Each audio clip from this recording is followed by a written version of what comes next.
Sacramento. KHTKAM Sacramento, KYMX HD2 Sacramento. From the Power Business Technology Toshiba Studios, your new home for 49ers football in the 916. Sactown Sports. It's time. It is that time. Time for Stiles and Watkins. You can join the show by texting 916-339-1140. Find us on YouTube at Sactown Sports 1140. It's time for Alan Stiles and Chris Watkins. Yes. On a Friday. It's still a feel-good Friday here at Sactown Sports. If you're joining us from the crossover with Carmichael Dave and Jason Ross, thank you for joining us. Stiles and Watkins taking you up to 2 p.m. If you've been rocking with us, thank you for rocking with us, making us the fastest-growing show in Sacramento. If you are new to the show, thank you for joining. With Simone behind the glass today, so you know it's going to be a great time. Maybe we'll hear the new Kendrick everybody's talking about. That would be more exciting than what happened last night in the nation's capital in Washington, D.C., as the Kings go Kangs and lose to the Wizards 109-102. I think all of us watching the game thought they'd figure it out. They went on a couple runs, but ultimately, thanks to Kyle Kuzma and Denny Avdia, that was not the case. Chris Watkins, how you doing? I've been better, to be honest. My brackets are all pretty much torn apart. We might be number one, rising show in Sacramento. Might be number one in all of your hearts, but we're number 160 something. We're in Jason tied. Ross's bracket. Yes, so, we are tied at 162nd. You're busted. It's over. It's busted. We're fine. Let's see how the weekend. Our champions are still in it. Yes. Okay. Sorry. Actually, did not Wait, mean Simone, did you not had mean South to Carolina close, winning? Stop. Yes, it was a long shot, a strategic. Did you do like long 10 shot. brackets? I have some personal ones going Okay, on. all Yeah, right. Well, I did then you're not good. have a second rack for the work one. No. Gotcha. So Simone, we talked about this yesterday. Was your thought process that you had in a pool so big you figured you had to stick out? Yes, exactly. But why? Why the Gamecocks? That's a great question. I was going to say something. Probably. Thank you. They're really good at winning when they are down. There we go. Wanted to clean that up. Well, there's always next year for Simone, and hopefully there's always next game for the Kings as now they head to Disney World to Orlando to take on the Magic. But first, we break down what happened in the Capitol. And Chris, where to start? Look, it's a Friday. We're not going to sit here and be sad for 4 hours, but the truth of the matter is that the Kings, they dropped another one. They dropped the big one. They dropped the ability to be in the driver's seat, right? And they're going to have opportunities, okay? But they're looking up. They are now back in the 8th seed. And when you are looking up, you no longer have that same control. They do face both teams before the season ends, as in the Suns. They face the Suns one more time. They face the Mavericks 2 more times, and that is next week. And going through the options with Chris Watkins before the show, we cannot stress enough how important those 2 games are. Essentially, if they don't win one of them, if they split, they no longer control their fate and their destiny. And I'm not going to sit here, Chris. One thing that we've done throughout the whole course of this season, they have to do this. Right. If they it's gotta have it. This must win. I don't know about you. I'm not gonna. I don't like to make promises I can't keep. But there's only 13 games left. Yes. I feel pretty confident saying I'm not gonna say that anymore because they basically just say, "Oh, really? Well, I'm gonna lose anyway." I'll say it for those Mavericks games. I think those Maverick games are the last must-win games of the season, and then I'm honestly I'm on layaway right now. I cannot have any definites with this team. I can't talk about where they're going to end up in the standings or any of that until after next week. Those Tuesday and Friday games against Dallas, like you set up, they determine pretty much everything. If the Kings sweep, if they beat Dallas twice and then sweep them on the season series, then the Kings, like you said, they control their own fate. They'd be 2 games ahead of Dallas at that point. We can then start to feel good. But if the Kings lose those games or lose one of those games, Dallas has a significantly easier strength of schedule. And at that point, the Kings wouldn't have gained any ground on Dallas in the standings at that point. I just have to wait until then to really give my overall thoughts. But I'm going to say that those are the last 2 must-win games. After that, After that, there might be a couple more of those, but we'll have to see after. Yeah, and the reason I'm not saying, and it's not to say that they don't have to have those games, but they had to have the game last night. Yeah. It just feels like there's no point in saying it for me anymore. Well, the point is that, last night they really didn't have to win it. They should have won it. It would have done them a ton of favors. That's where I'm saying the Dallas game, you actually do have to win those, because that is directly impacting your standings. And then, and it does really affect how you're going to view the rest of the season. Last night and the games before that, those were just almost formalities. Those were, you need to win those games just because they were against easy opponents. Now we're getting to the point where, you've got to win these games for standings purposes. And, I don't really feel it's disappointing to lose yesterday, but I'm not changing my overall view of the wide landscape of this thing just because they lost last night. Essentially, you're saying even if they won last night, if you lose those games to the Mavericks, it doesn't really matter. Exactly. Maybe you would have been able to split. Yeah. But now you have to win another one. And, guys are going down every single day as we get close to the end of the season, and the long season is catching up to some of the players. Brandon Ingram had a really rough knee injury, and look, they lost to the Magic, and obviously we hope a speedy recovery to Brandon Ingram. Not really sure what that got diagnosed as, but just from a basketball standpoint, it's annoying to say, but they lost last night. Yeah. And that was an opportunity for the Kings for the fifth seed. Now, looking forward, do we think the Pelicans are going to be able to continue to win the way they've been winning without Brandon Ingram? Who knows? Maybe that's an opportunity, but the Kings can't even worry about the 5 seed. That's a whole nother level. Yeah. That's like the penthouse. Okay, the Kings need to get out of the basement at this point. So get out the lobby. Get out the lobby. Do you even have a room key? Yes, sir, do you have a reservation? Checking in. Yeah, did you book a room, It's one of those where they keep typing at the desk, and it's like, is everything okay? Is everything okay? Alan, was that an A-L-L? Yeah. 2 L's? Yeah. 2 L's? Is that an A-L-A-N? A-N-E-N? S-T-Y? Yeah, right. I'm not seeing. Hold on a second. Sometimes let me go, Wi-Fi. Let me go back there real quick. Yeah. Let me go talk to my manager. That's where the Kings are at right now. But let's really break down just what happened in Washington yesterday with Frank Facts. Yes, absolutely. And just a note on the Brandon Ingram injury, Shams put out this morning, he suffered a bone contusion in his left knee. Diagnosis for New Orleans shows that the star forward avoided serious injury. Ingram is expected to miss at least 2 weeks. I was going to say bone contusion. That sounds better than it sure does. ACL, MCL, anything like that. It looked hyperextended. It was about as gross looking of an injury as you can get. Well, and Kobe White is about what I've learned is that I am not a doctor. Yep. That is what I've because I see some of these injuries. I'm thinking, they're cooked. It's cooked. They're cooked. Done. And then 2 weeks. Yeah. Much. I mean, we still no update on Kevin Huerter, but that was a scary looking injury too. And we'll see how that one goes. Frank Facts, here we go from last night. Not as happy, obviously, because the Kings lose. Sacramento missed its first 11 attempts from 3-point range, while leading scorer De'Aaron Fox opened the night by missing his first 8 attempts from the field. Trailing 52-33 with 6:36 remaining in the half.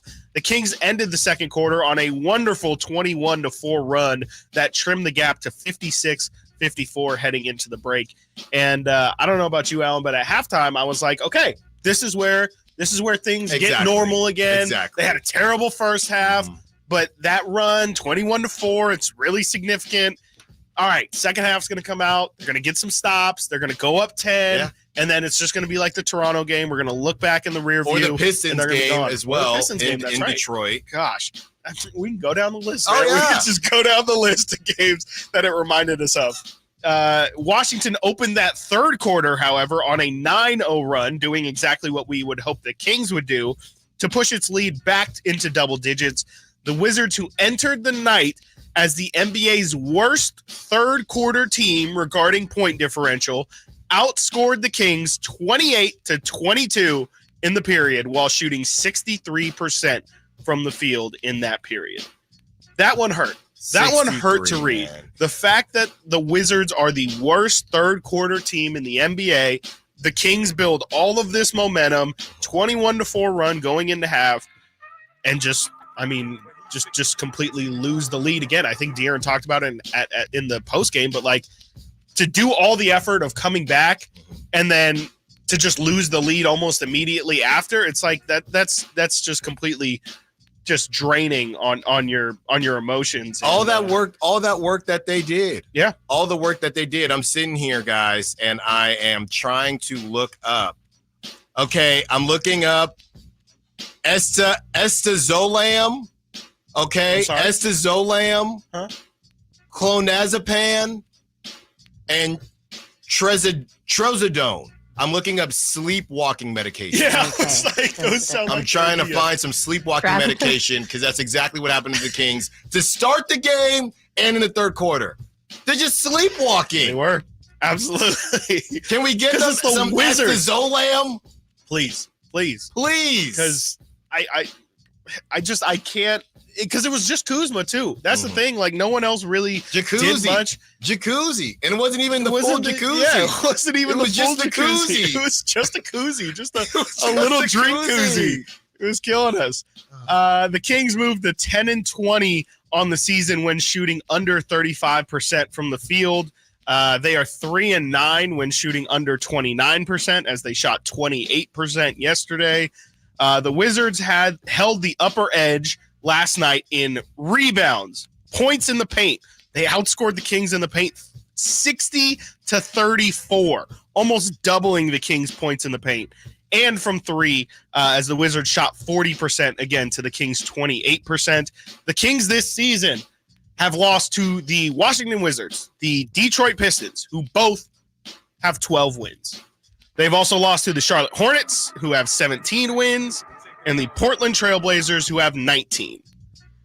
Sacramento will face sub-500 teams only 3 more times during the final weeks of the season that lead into the play-in and NBA playoffs. maybe that's a good thing. I think those 3 teams are the Utah Jazz. They play the Blazers at the end of the season. And then who is the third sub-500 team that the Kings play? I know it's not a terrible team. I know that. It can't be unless, there's no way the Sixers have moved below 500. They play Utah. It's the Nets. Oh, I forgot they play Brooklyn on the road. And That's right. And it's in Brooklyn. That's right. When we return, continuing the conversation, what went wrong in Washington, D.C.? How many houses did the Kings make with all the bricks they put up before they left the nation's capital? Stiles and Watkins, Sactown Sports. Last season, the Sacramento Kings gave us a little bit of everything. A Pacific Division type GM of the Year, Coach of the Year, Clutch Player of the Year, All-Stars and All-NBA performers. Plus, we got to light the beam. Here's a steal by Fox, the breakaway. He's got the rip with the left hand. What does this season have in store? Find out. Each and every Sacramento Kings game can be heard right here on your proud home of the Beam team, Sactown Sports and SactownSports.com. Toyota's Ready, Set, Go sales event is on. It's time to hit the road with powerful performance and fewer fill-ups. Toyota has more hybrid and plug-in hybrid options than any other brand, with the same legendary dependability you can count on.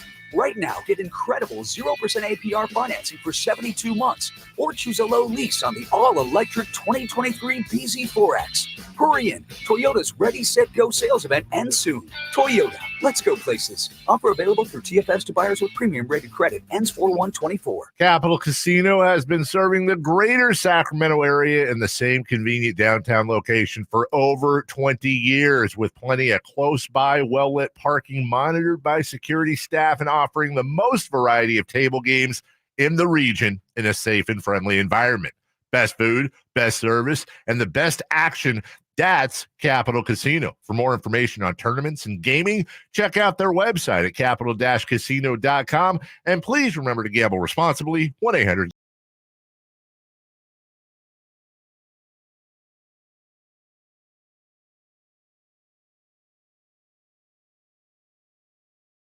You tag team in the midday. It's Stiles and Watkins on Sactown Sports. These are not tour dates. And by the way, speaking of, Hannibal Buress tickets at 12 p.m. He's on a comedy tour, and you can see him at the historic Crest Theater. That is at 12 p.m. That's tonight. You can have some plans tonight. We're doing that at 12 p.m. thanks to Live Nation teaming up with Sactown Sports. But these are not tour dates, okay? 1 for 7. 1 for 7. 0 for 2. 5 for 15. Those are not tour dates. Those are some notable three-point numbers from the Kings. Malik Monk was 1 for 7. Chris Duarte was 1 for 7. Harrison Barnes, 0 for 2. De'Aaron Fox, 5 for 15. But it wasn't just that the shots didn't fall. They also didn't defend. They basically got punked by Kyle Kuzma. Here's Mike Brown on what happened in D.C. Tough loss, especially where we are right now in our race for that playoff spot. But you got to give the Wizards credit, and, their coaching staff a lot of credit. They basically took it to us. Kuz was a handful. We did not have answers for him tonight. We tried to double team him at times, and he still found a way to hit big shots. So give him a lot of credit for being really, really efficient from the floor and scoring 31 points in a low-scoring game. I thought that we did not shoot the ball well tonight. I also thought we turned down some open threes, and if we're open, like we tell our guys, we just got to let that thing fly. And we had a lot of I thought we had a lot of good open looks that normally go in for us, and they just didn't tonight. Maybe it was because of the back-to-back or across the country back-to-back. I don't know. But shots that normally fall for us didn't go in tonight, and especially the open ones that we were able to generate. But again, defensively, we couldn't contain the dribble drive. They scored 60 points in the paint without really a post-up player. All that stuff was just off the dribble drive and us not being able to contain it. We were a step slow in that area. And then, like I said, Kuz was fantastic. What would you say, or how would you describe the defense that the Wizards played? Because from what I saw, and I know it's okay, don't let Sabonis get going. We'll talk about Rashawn Holmes. Mm-hmm. Don't let Sabonis get going, kind of crowd the paint. Because from what I saw, it's almost as if the Kings need specific threes or specific shots to get going. Because from what I saw, you had a Wizards team say, I'm daring you to shoot, to a three-point shooting team, and the Kings couldn't make. I mean, these were wide open shots. Yeah. They were giving them shots. Yeah. And we've talked about in pickup, when somebody respects your shot, it gives you more confidence. When there's nobody around you, you start makes you thinking, am I open for a reason? And that's what it felt like, Chris. There were some wide open shots. Nobody around. They had too much time. I think they lost their rhythm. I really can't explain it. I mean, I don't know why this team, who, like you say, is full of shooters. I mean, Chris Duarte, Kevin Huerter when he was playing, Keegan Murray, HB, all these guys are supposed to be capable of being 38+% three-point shooters, and there's no explanation for missing wide open shots. I mean, that's something that, high school kids can do, something, even college kids can do as well. I don't understand how, because you're right, they were daring them to hit shots, and they just didn't. And this is the second game in a row. It's also been something that we've seen all year long. Again, we have numbers of how many games they've lost when they shoot under a certain percentage. I don't know, man. I really don't get it, because they are open, and open shots should be created equal. Like they should just go in. We're not saying to shoot 100%. Yeah, exactly. Can you hit anything? You should be able to hit them at 40+% easy, and they're just bricking everything. And I don't know what to say about it. I mean, again, these guys are shooters. They have track records of being shooters, but they're just not executing. And then, frankly, I mean, I think we're going to talk about it a little bit later, but it's crazy to me that Chris Duarte goes 1 of 7. Malik Monk goes 1 of 7. De'Aaron Fox was 5 of 15. Mm-hmm. Keegan Murray was 2 of 4. And how does that make sense? And for Keegan, you should put an asterisk next to it because 2 of those threes was when the game was over.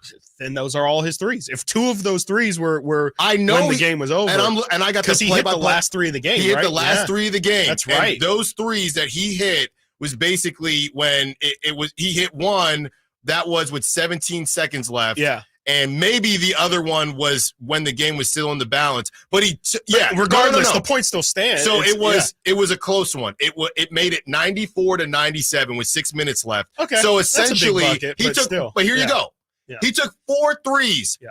3 of them were taken in the fourth quarter. Yeah. And one of them was taken with 17 seconds left when the game was over. So basically, he took 3 threes when it mattered with no Kevin Huerter playing. No, with no Sasha Vezenkov playing, with no Trey Lyles playing.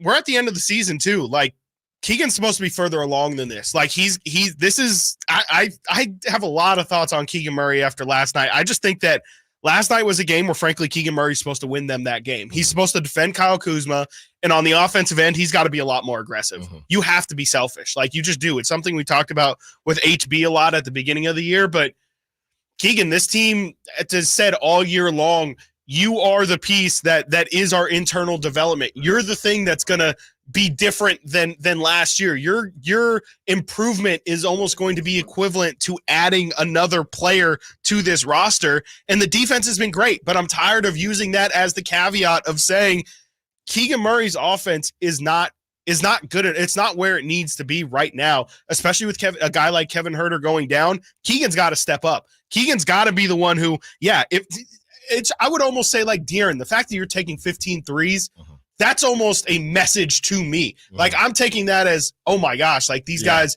they just know I'm not going to shoot it. And Keegan's he's got to have some ego, man. Like, I would love to see what it looks like when Keegan Murray takes 20 plus shots. But the fact that and I know Mike Brown did play with his minutes a bit yesterday. Keegan ended up with 29 while, Sabonis is at 38, De'Aaron's at 36. They don't have any forwards. Sasha didn't end up playing yesterday. So I completely think that yesterday really did come down to the fact that Keegan Murray wasn't good enough. I think that, we saw Keon guarding Kuzma. I just felt like that's supposed to be Keegan's assignment. We were talking yesterday about Keon's range. We know he can guard point guards. We know he can guard twos. Asking Keon Ellis to guard a 6'10", 6'11" scorer in Kyle Kuzma, he's took him down to the post and posted him up and laid it right over his head. That's where Keegan Murray is supposed to step up, and he wasn't there yesterday. Yeah, and it wasn't just Kuzma doing some things. I mean, Denny Avdia, I know. Cooking. I was a guy, back in the day, Denny was one of my guys. Really? I thought, it took him a while. This was when I was in the Bay, but when they had that pick, I thought, okay, how about a Denny situation? And he's starting to figure it out. But to me, Chris, he's not really as far as I know, he is not really a shooter like that. So if you're Harrison Barnes, why are you all up in him when he is younger than you? He is more athletic than you. Why his last 10 games, Chris? And this is where I don't know if it's a Harrison Barnes thing. Denny's shooting just under 40% this year from 3. It was his last 10, he's shooting 23%. Yeah. So he's been cold. Yeah. He's been cold. And he hasn't been a shooter in the past. And he has not been a shooter in the past. Really bad numbers. So I don't know what. Okay, let me ask you this though. Yeah. What is the point of getting up in him, Harrison? To are you hoping that you can test the 3 correctly? Because the chances of Denny, even though he's shooting the 3 ball better this season, he's shooting 23% the last 10 games. The chances of Denny making that contested 3, a lot of those 3s that he's making this season probably wide open. Right. They're the Wizards. Say, make him. The same way they're making you make your shots, right? Exactly. So now you get in him when he's more athletic than you. And it's a blow-by fest over and over and over again. So I don't know where that breakdown is. I don't even want to waste our time doing Blame Pie. Right. We're going to get to it organically. Yeah. It's just a mess. It was just a mess last night, and we still have more to get to. We see you on the text line from the 916, hey, Johnny K. What happened with Malik Monk and Coach Brown at the end of the game? We will discuss what happened when we return. Did you like it? Did you hate it? Is it a big, fat nothing burger? Stiles and Watkins, Sactown Sports. On the move?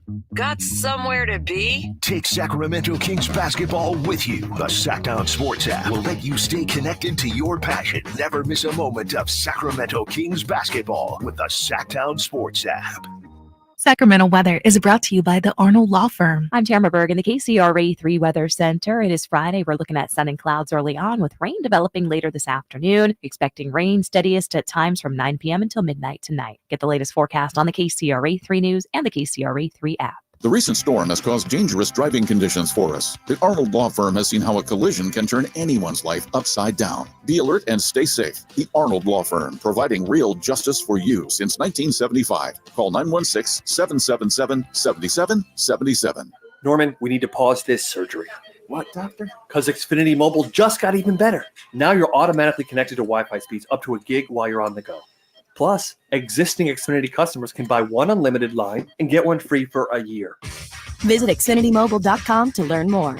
Offer ends 6/21. Restrictions apply. Existing Xfinity Internet service and 2 new unlimited lines required. Reduced speeds after 30 gigabytes of usage per line. Data thresholds may vary. Actual Wi-Fi speeds vary, not guaranteed. Country in the Park is back May 17th and 18th at Cal Expo with Brantley Gilbert, Dustin Lynch, Jay Cohen, Walker Hayes, and more. Tickets start at just $46. Country in the Park May 17th and 18th at Cal Expo. For more information, visit CITPFest.com. Brought to you by Fidium Fiber, Dawson Oil Company, and Good Guys Heating and Cooling. What's up? We're talking to Chad Hoblet of Hoblet Dodge, Chrysler, Jeep, Ram, and Woodland. What's going on for Ram Truck Month, Chad? Well, we're celebrating with the biggest savings of the year on new 2024 Ram 1500 Laramie Limited. I can barely believe it, but right now you can save up to $16,000 off MSRP on one of America's most loved trucks. Did you say $16,000 off MSRP? Yep. And we have California's biggest selection of new Ram trucks with over 500 available. Big savings and big selection. That's what's made us California's #1 Ram truck dealer. Hey, if you're looking for a truck, Hoblet should be your first and only stop to get the truck you need at the price you want. See their full selection at HobletDodge.com. Unbeatable prices, unbeatable selection. Nobody beats Hoblet, period. $16,012 net savings on select new 2024 Ram Laramie Limiteds after $1,086 factory rebates and $6,000 dealer discounts. Rebates include 1,000 case construction cash. Must have purchased eligible case equipment from authorized case dealer and 500 first responder cash for current members of eligible First Responder Association. Sample VIN 203287. See dealer for details. Hear that? The sound of your antique fountain pen gliding across linen paper as you journal in the park. And if you were here, you'd be inspired by the warm breeze. But you're not here. Because your self-care happens out on the road, riding your motorcycle protected by Progressive. And the wind in your face on the road is all the inspiration you need. So if you ride, get a quote and see if you could save with Progressive, America's #1 motorcycle insurer. Now that's inspiring. Progressive Casualty Insurance Company and affiliates, not available in all states. Ball forward, take your base. The only thing worse than a pitcher running out of gas on the mound is your old phone running out of storage for your photos in the stands. Goodbye, home run! Switch to Verizon and get a great deal on a new iPhone 15 Pro with tons of storage for all the ballpark pics you want. Just trade in your iPhone, any model, in any condition, so you'll feel like you're winning, even when your team's not. Trade in any iPhone in any condition for a great deal on iPhone 15 Pro with Unlimited Ultimate and get iPad and Apple Watch SE with eligible service plan, only on Verizon.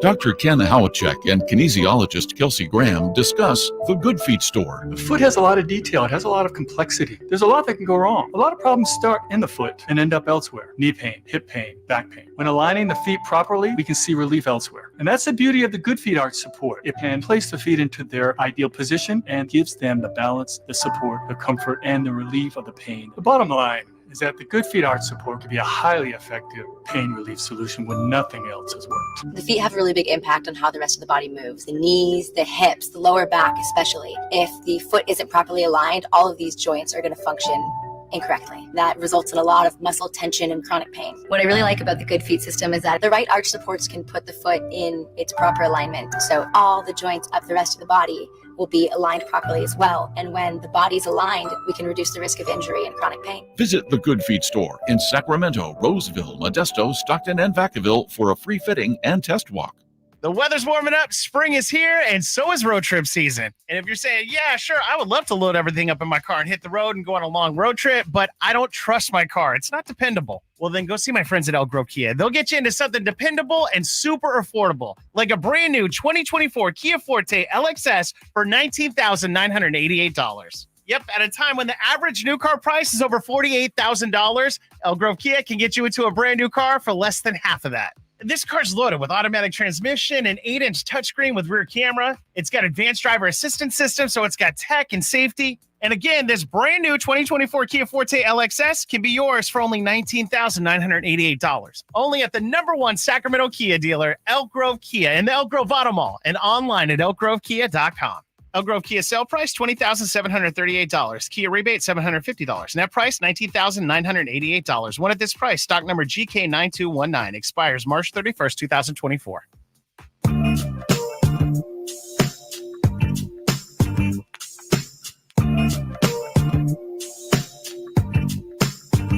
You know, you talk about schedule, you talk about all of these things, travel. Sometimes, you know, the schedule plays you. And a distraught and incensed, upset Malik. As Malik Monk heads to the bench and then heads to the showers. Did a nice little spin before. That was a great little pirouette that he did, a little 360 action as somebody tried to basically keep him. Yeah. Are you ready for that? That was also awful, like, child tantrumy. You know, the come here and then like a no, don't grab me. Oh, you're saying for me as a you. Well, you know, it was a bit childish. It just looked a little childish. Yeah, baby Stiles, you know, she's a little bit. I'm one of those parents, and she's definitely a little advanced. You know, I didn't say it, the doctor said. And she's already doing some of the. We're already getting a little free preview of toddler life. It's rough. Yeah, it's rough. You know those memes where it'll say somebody says something cool or call somebody out, and then the shades drop down and it says thug life. Yes. I'm ready for her just being ticked off at me for no apparent reason. It just says toddler life. Yeah. That's what's going on. Just storming off. Exactly. And that's kind of what we saw from Malik Monk last night. Look, we know that the relationship with Malik Monk and Mike Brown has been colorful. And I believe they really like each other, but they are very open. And you know, you got Keegan who's flipped off Mike Brown during the game. It is not your grandfather or grandmother's coaching relationship. Yes. I will say that. And one thing that nobody or a lot of people didn't notice, but I posted on social media, and Chris, I think you talked about it during the post game. By the way, Chris, hardest working man in Sacramento. He did 4 broadcasts last night. This man did 4 broadcasts last night, and he's here still working, and a softball game. And he hit a dinger. And he hit a dinger in the softball game. I'm scared. Tough of you. pitching. I'm Tough pitching. scared of You had Randy Johnson up there. It was just like the opposite of Randy Johnson. I see. Got to swing at ones that you could. I see. I hear you. Still going, though, still one. And what happened was Mike Brown and Malik, they had words. That is what led to Malik coming out. Yeah. Malik was not going to come out of the game. No, there was like, 15 seconds maybe? Yes. Yeah. And I got the video, and Baby Stiles is also in the video, so we can't play that sound. And basically, I asked where the lip reader's at, and I will do my best based on what it looked like Mike Brown. And this is all us just what it looked like. I don't know for a fact, but it looked like Malik, who you can't see on the screen, had said something to the effect of, I don't give a bleep. And then you see Mike Brown say, I know you don't give a bleep. That's why I'm getting you the bleep out. And then Malik goes to the bench and says, bleep, man, and daps up the teammates. And then one hand, we were trying to figure out who the hand was. Was it JaVale? Who was the hand? We could not figure out who the hand was. Tries to keep Malik on the bench. And Malik does the 360 pirouette, Tony Hawk Pro Skater 2, pretty sick. And goes to the showers, goes to the locker room. I don't believe, Chris and I have been investigating, have not seen any sound on it. Doesn't look like it got brought up. And if it did, please let us know. We haven't seen any sound on it. I would assume Mike Brown would say the typical Mike Brown stuff and just say, you know, that's emotions running high. It's not going to be. It's not the first time. It's not going to be the last time. That's exactly what he's going to say. Katie, which wasn't caught on the broadcast, it weirdly cut off on the audio that the Kings posted as well. Katie, or Kings on NBC Sports, Katie said, I like that. Mm-hmm. Now, I'll say this. I don't know where they were sitting. Right. And there's a lot going on. You're doing a TV broadcast. Right. I don't know if Katie saw. I would almost doubt she saw the back and forth between Coach Mike Brown. I think she's just saying he's upset. This, that, the third. Fired up. Yep. A lot of fans that want Malik on their team are saying, oh, man, he wants out. He wants this. He wants that. let's not forget. Insecurity speaks volumes there for those people. Yes. Let's not forget. Malik Monk could be upset. And we know we had Anthony Slater. Go check out the YouTube. Go check out the interview if you haven't seen it yet. Anthony Slater had a nice sit down with Malik Monk, and Malik Monk did say some things. Talked about money, talked about being a free agent. He also talked about going far in the playoffs or having a nice playoff run. But with that being said, so yes, this is a bad loss. But with that being said, Malik Monk was 1 for 7 from 3. If Malik Monk, and he did get to 20 points, but if I would look at this differently, if Malik Monk was cooking and nobody else had his back. Right. It's not like Malik dropped a 40 burger, which would have been ridiculous off the bench. They would have won. and they also would have won. But if he dropped a 40 burger, I'm coming off the bench, and we lost to the Wizards. Right. Man, y'all some bums. I'm with you. But they were all bums last night. That's why you lost to the Wizards. Yes, absolutely. And that's why, that's why I'm trying to figure out what he was really so upset about. Like, we can't really pinpoint it to one specific thing. Was he upset at Mike Brown? Was he upset at himself? Was he upset at the team?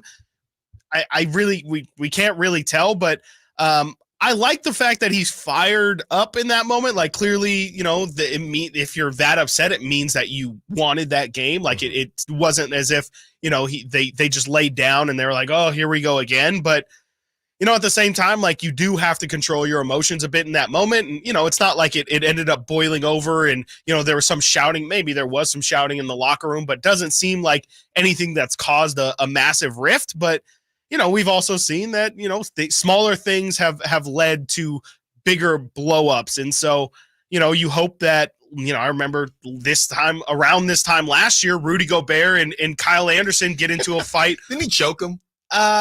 It was going to get escalated, but he didn't quite pull the full Draymond. Yeah. I more just say that to say, like, that's really the only fear I have from this situation is maybe things start to get tense down the stretch here. Everybody's trying to win. The Kings have a tough schedule. Maybe, down the stretch even further, this blows up on the bench. That's really my only fear with this. I'm not reading into Malik Monk clearly wants out or, he's frustrated with the team and he's considering moving. I don't think this has anything to do with long-reaching views or anything like that. I think this is just Malik Monk being upset at the fact that his team lost to the worst team in the NBA and they all collectively played like trash. And, that's tough to wear sometimes. Yeah, I'm not looking too far into it only because they don't have time. Exactly. They don't have time. They don't have time for drama. Yeah. No, and it's all still in front of them. They know if they take care of business, they can still get into the 6th seed. They can still maybe make some noise, but ultimately we don't know what happened. Yeah. We can speculate, but I don't know how much good that would do. Right. Maybe Malik missed an assignment and he's feeling, and Mike Brown is doing what a coach does, and Malik says, I don't care, the game is over. And then Mike Brown says, okay, well, if you don't care, you know what? And I'm gonna be honest with you. This is where and I don't know if he fully is in that range, because honestly, they're just really confusing relationships that Mike Brown has. Just unique. I'll put it to you like that. Because when you're the cool coach, sometimes it's hard to drop the hammer. Yeah. Almost like being the cool parent. Right, exactly. Right. When the cool parent says, oh, yeah, you guys want to go out? Yeah, I'll drive you out. I want to do this, I want to do that. And then all of a sudden, when the cool parent wants to be a parent, sometimes the kid is saying, hey, whoa, I thought you were the cool parent. Because you end up contradicting yourself. I thought we were friends. Right, exactly. And it's, hey, I'm still an authority over you. Yeah. You're still my kid. I'm still an authority over you. You're still my player. I'm still the coach. Yeah. So Coach Mike Brown has to be careful. And look, he's had years and years of experience, but I don't know if he is coaching this team the same way. He's a different person as the same way as he's coached the Cavs, as he's coached these other teams, because it's just different. And sometimes when you have that line of we're boys, right, and we joke around and we flip each other off, then when it's time to that still was crazy to me. I'm be honest, and it sounds like get off my lawn, but that was still nuts to me, by the way. But it's hard to reel it back in. You like to say toothpaste out of the tube. Yeah. Where is that line? It can work, and I'm not going to freak out just because something happened and they lost to the Wizards and it didn't look great, but it's unique. It is unique. Yeah, no, it's definitely, it is really unique because it's it's more than just like you're saying, like it's more than just a coach player relationship. Like there does seem to be some real personal connections that go on with all of his guys. Like, and I know it's a cliche to say, but like from De'Aaron Fox to JaVale McGee, like I really do think that Mike Brown does have individual personal relationships with all these guys. I think the thing that's impressed me most about Mike Brown, and the reason why I will continue to say he should not be let go, I don't care what all the texters and all that say, is, and I think he's the perfect guy for this job because of exactly what you're laying out. He has the perfect balance. He is really, I won't say really buddy with these guys, but again, he has real, like actual relationships with these guys. But at the same time, the word for me is respect. And I do think the flipping off stuff, the jokes, all that stuff, I do think that there is a line that all of the players and Mike Brown understand that he is the coach. And that respect still exists. But stuff like last night does start to kind of tiptoe on the line of, all right, Malik, like, again, it's okay. Get your frustration out. That's fine. It's a highly emotional game. We can let that slide, but you start to have too many moments like that, and it starts to be, look, Malik, if you do this 3 more times, people are going to start saying, what's wrong with their relationship? Is Mike Brown coaching Malik the wrong way? And it's going to start to really affect Mike Brown, and that's no longer being respectful. Then you're starting to send messages. Then you're starting to bring Mike Brown's authority into question, and, who knows what happens from there. Then maybe Sasha Vezenkov is like, you know what? I'm actually on Malik's side too. Mike Brown has been playing us all season long. He's especially been playing me, all this stuff. And you just don't want that to spiral and then lose respect of multiple people in the locker room. So right now, I think it's fine, but I'm sure Mike Brown's going to call Malik into whatever his road office is, and they're going to have a conversation about it. But it's just figuring out, hey, man, it's okay to be emotional, but I've dealt with Draymond Green, and I know how sometimes blow-ups can turn into tantrums. And yesterday, you started to kind of teeter on a tantrum. Let's not forget the beginning of the season when Mike Brown was letting Malik have it during that practice. That's right. You're gonna get me fired. Yeah. You're gonna get me fired. Lose my top. I'll lose my top. All right, when we return, continuing the Malik, conversation, 916-339-1140. Malik Monk leaving the locker room early. Big deal, small deal, no deal. That, and we'll talk about some of the interesting rotations from last night. Stiles and Watkins, Sactown Sports. Our first year as the radio home of the San Francisco 49ers is one we will never forget. Going deep down the sideline for Are you? He's got it, and he's gone. 10, 5, touchdown! San Francisco! Ayuk is on fire! Congratulations to the 49ers on a terrific year. And thank you for so many wonderful memories. And I'm David Figueroa. Over 30 years ago, my brother Greg and I set out on a mission to offer the world a better hot sauce. That's right, David. We made Melinda's thicker, hotter, and better than ordinary hot sauces. And now we have 32 exciting and delicious sauces that hot sauce fans are obsessed with, like our ghost pepper sauce, our Thai sweet chili, and our best-selling black truffle hot sauce. Melinda's also has 5 spicy ketchups made with real sugar and no added junk like high fructose corn syrup. People ask David and I, what makes Melinda so good? That's easy. We think like chefs do. Instead of burning someone with hot peppers and vinegar, we use fresh plant-based ingredients and the finest chili peppers perfectly blended to set your mouth on flavor. Go to melindas.com to find our line of craft condiments at Walmart and other fine retailers. And right now, get 20% off our award-winning sauces with code SPORTS at melindas.com. That's melindas.com. melindas.com. I'm Craig Ashton of the injury law firm of Ashton & Price. Whether you've been injured on a bicycle, as a pedestrian in a slip and fall, auto, Uber, Lyft, or big rig accident, you need Ashton & Price in your corner. When you call Ashton & Price, there's no chatbot telling you to hit 3 for accounting. You're greeted by a real-life person who will immediately transfer you to an experienced attorney. The consultation's free, and there's never a fee until you win. Remember, for the best advice, don't think twice. Call Ashton & Price. Hey guys, do you know your T-level? Revive Men's Health here in Sacramento is helping you take that first step toward better health and enhanced intimacy with a free testosterone level test, exam, and consultation.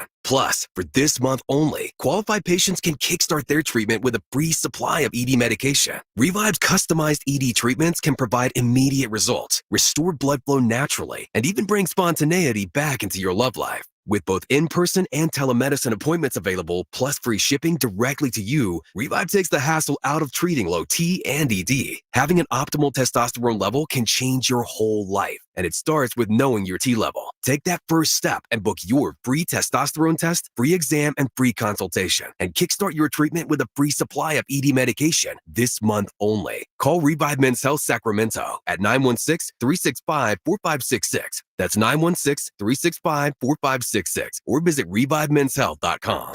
Hey, it's Carmichael Dave for my good friends at American Energy. Now, I've told you this before, but this is what we call extending a good deal. Right now, American Energy Heat and Air is offering an HVAC diagnostic for $99. Oh, wait, I'm sorry. Never mind. They're offering it free. It's a $99 value, but you get it for $0. Let the American Energy team test your system connections and all the moving parts of that system to ensure that it's functioning properly. Now, this is a limited time offer, expires March 31st. Call today to schedule your appointment at 916-520-9990. Speak to the company that has an A-plus rating with the Better Business Bureau that's been making the greater Sacramento area proud since 1981. 916-520-9990 or AmericanEnergyAir.com. Tell them Carmichael Dave sent you. Call 916-520-9990 now. Discover your dream home at Subcontractors United, your source for all home improvement needs. A talented team of home services experts is ready to make your projects a breeze. No more endless internet searches. Find your contractors in one place. Enjoy stress-free service absolutely free, with no hidden costs and no accounts to set up. Transform your living space into something extraordinary. Visit Subcontractors United today and experience the joy of hassle-free home improvement. Dream big at Subcontractors.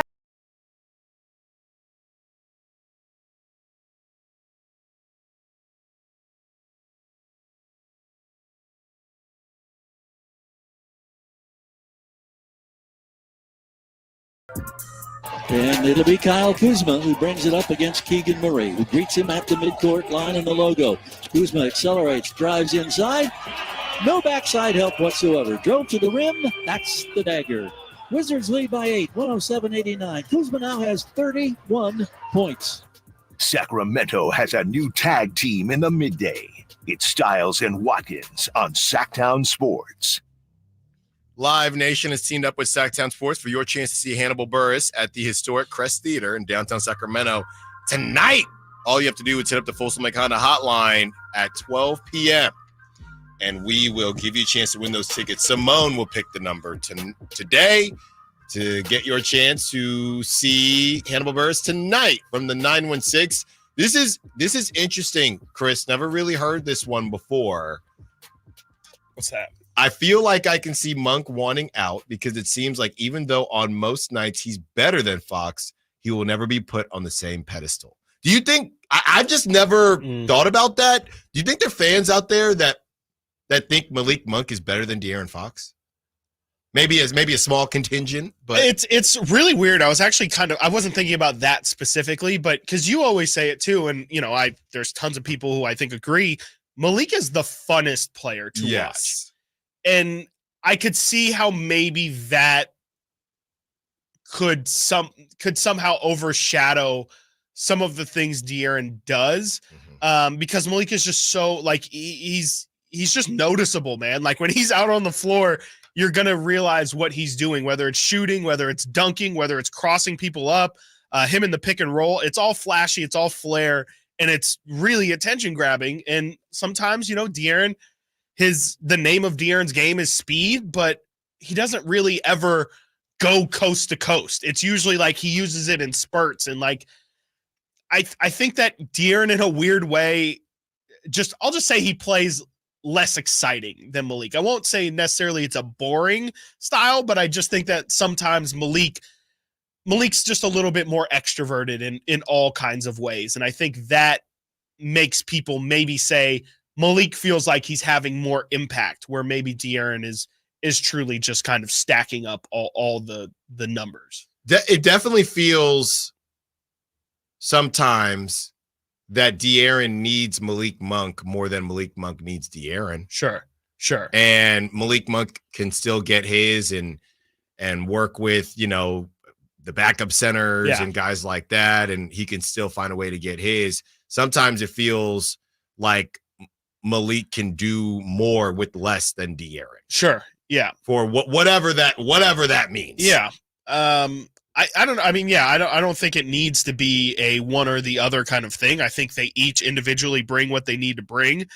But Malik is also afforded the luxury of having bad games. Like Malik Monk can have a 9-point game, and yeah, we're going to say Malik didn't really have it, but we're not going to spend an entire 3 segments talking about what's wrong with Malik Monk. Malik Monk needs to be better. De'Aaron's at a point in his career where he's got to be putting up if he puts up 20 in a night, like I think he might have last night.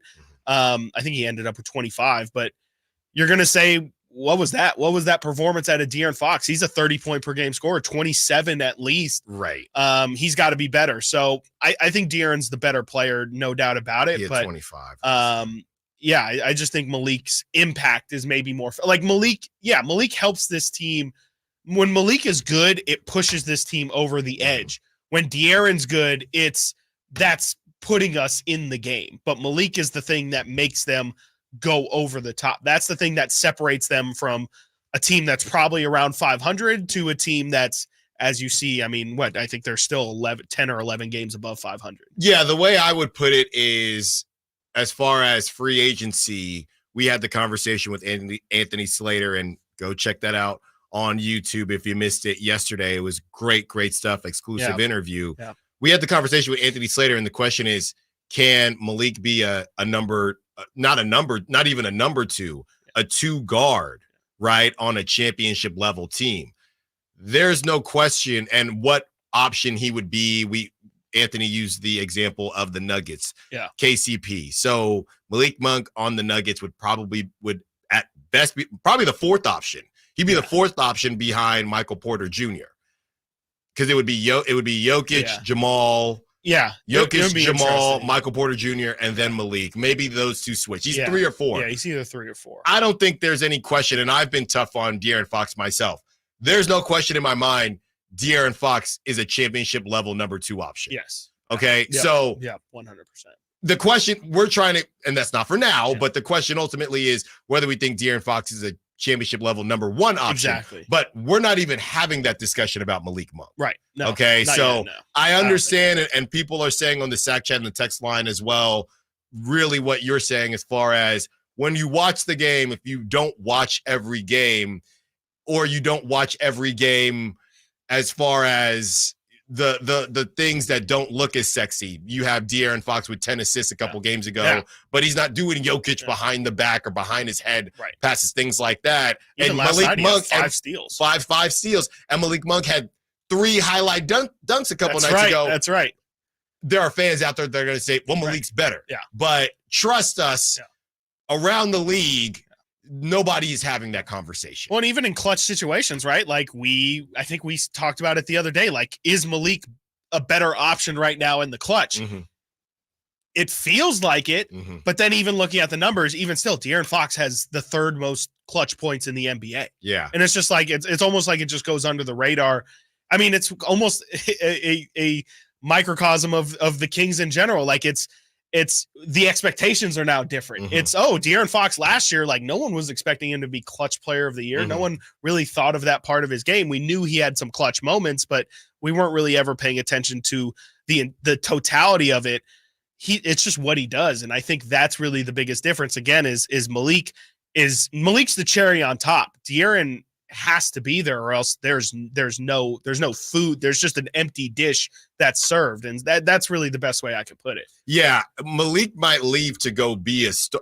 We're still trying to figure out if Malik is a starter, right, on a true contender. Yeah. There's no question that De'Aaron is a starter on a true contender. The question is what level. So understand why it might come off like that, but I don't think, I know everybody has an ego, as we've discussed, but I don't know that Malik would even tell you that he thinks he can be a number. Maybe he would, but there is no conversation really to be had comparing De'Aaron and and Malik past this team. I do think that sometimes it feels like Malik can do more with less. Yeah. But that's why he is who he is. But I don't really think it's much of a conversation as far as who is better. Who is better no, between the two. If De'Aaron went down versus if Malik went down tomorrow, right. I think our feelings would change, and I think this team would be in a different position. Now, to be clear,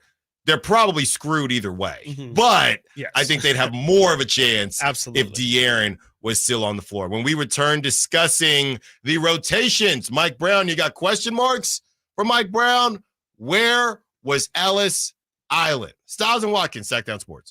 Subscribe to Sactown Sports on YouTube and watch the Carmichael Dave Show with Jason Ross, Stiles and Watkins, and the Drive Guys. Live Monday through Friday from 6 to 6. Plus view archive shows and exclusive content. Subscribe at youtube.com/Sactown Sports.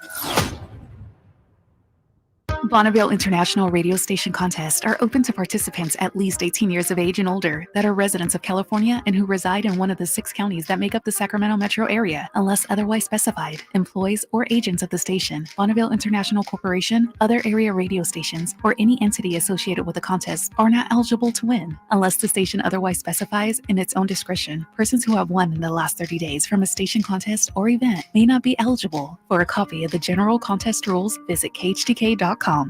Jeff Lynn's ELO.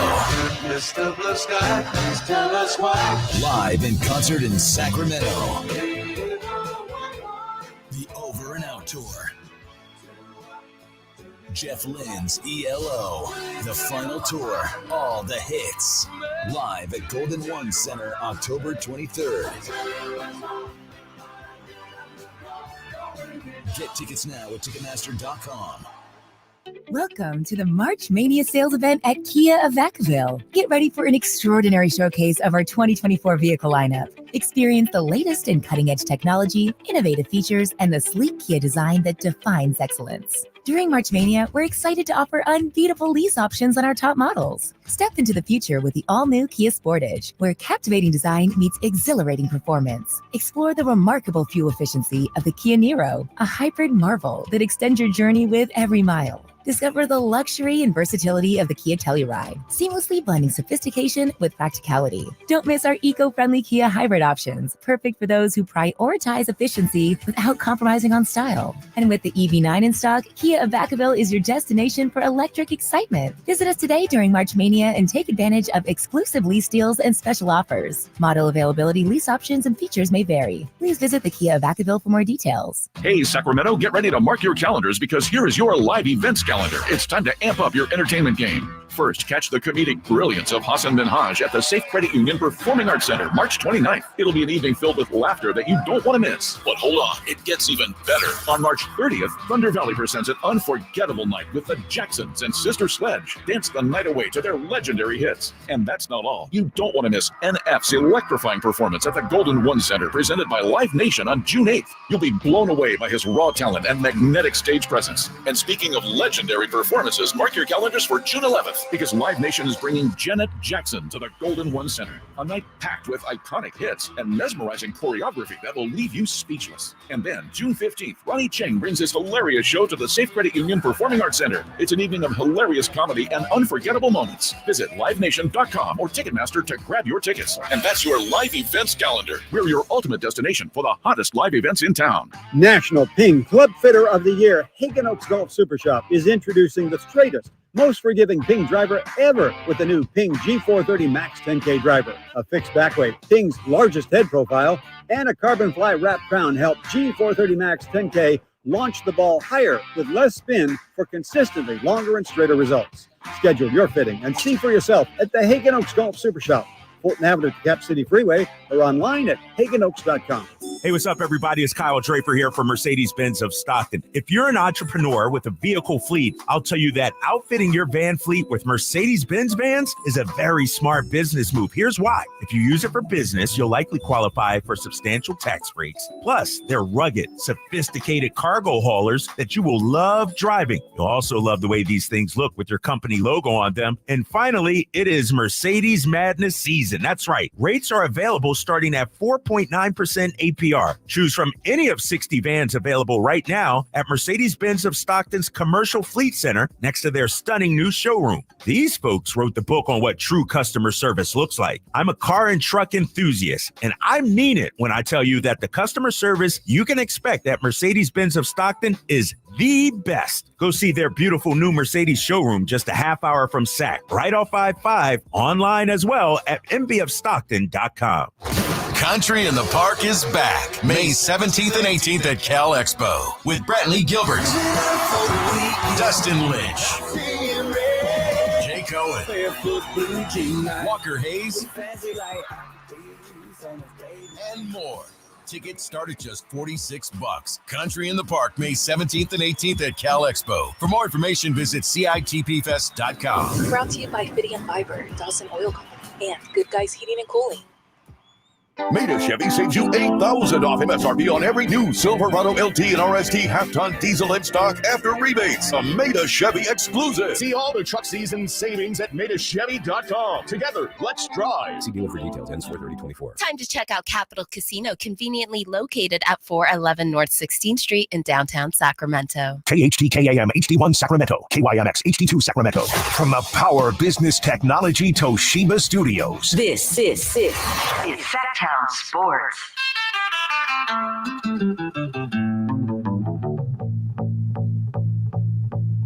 Live and local, it's Stiles and Watkins. Watch the show on youtube.com/Sactown Sports 1140. Or listen on the Sactown Sports app. The Kings made 2 runs when they got down multiple times. One was before halftime, and one was end of the third quarter in the fourth quarter as well. The run before halftime was made by Keon Ellis, De'Aaron Fox, Domantas Sabonis, Kessler Edwards, and Harrison Barnes. The second run, a couple other guys in there, Alex Len and Sabonis kind of split that. Davion was in there as well. De'Aaron Fox, Chris Duarte, and Malik Monk. Looking at the numbers and looking at just some of the things that you saw last night, Chris, Keon Ellis, one name that was in neither of those runs before I get to Keon Ellis, at least he was in one of them. Yeah. One name that was in neither of those runs was Keegan Murray. And somehow he got 30 minutes and he really, yeah, I mean, it goes without saying. So if you're a plus or minus person, Domantas Sabonis a -4. These are just the starters. Domantas Sabonis a -4. Harrison Barnes a -6. De'Aaron Fox -7. Keon Ellis a -1. Keegan Murray was a -21. A -21. Yeah, that's not great. And the fact that, like you pointed out there, I mean, that lineup that made the comeback, it was the starting lineup without Keegan Murray and throwing in Kessler Edwards. Yep. And I don't really know what to do with that information. Again, I don't know if it's just a bad game from Keegan.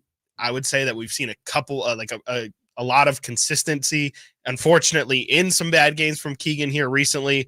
And, you know, first off, I do want to say, to keep it positive, like, shout out Kessler Edwards, who took full advantage of this opportunity. This is late in the season. He's been a guy who, you know, I've been talking about it recently, but he's somebody who played a lot in the second half of last year after the Kings got him at the deadline. In a way, he was like the Keon Ellis of last year in a much lighter sense. There was legitimate questions entering the postseason. Is Kessler Edwards going to be a part of the playoff rotation? He wasn't, but coming into this season, I would have thought that Kessler Edwards had a legitimate shot of being a solidified piece. And I think with the additions of Chris Duarte, with Sasha, you know, obviously they were trying to get Kevin Huerter involved. You saw Colby Jones get early minutes in the season. It just never was time for Kessler Edwards, but he stayed ready. And in a weird way, this season, he's kind of like, maybe he can be the Alex Len of this year, where Alex Len didn't play till the last 7 games and then found his way into a solid rotation spot for the first couple playoff games. I liked what I saw out of Kessler Edwards, but to turn it back to Keegan, yeah, he was getting cooked by Kyle Kuzma. And we talk about it all the time. Coaches speak with their minutes. And the fact that Keegan Murray wasn't out there for arguably the two best or biggest stretches of the Kings game yesterday.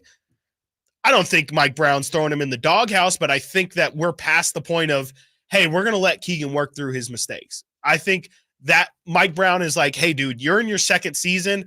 I'm not treating you with kid gloves anymore. If you're not playing well, you're not going to finish the game, and I'm not just going to give you the minutes for learning experience. We're at playoff time. We're at winning time. If you're not bringing it and there's 13 games left, you're not going to see the floor.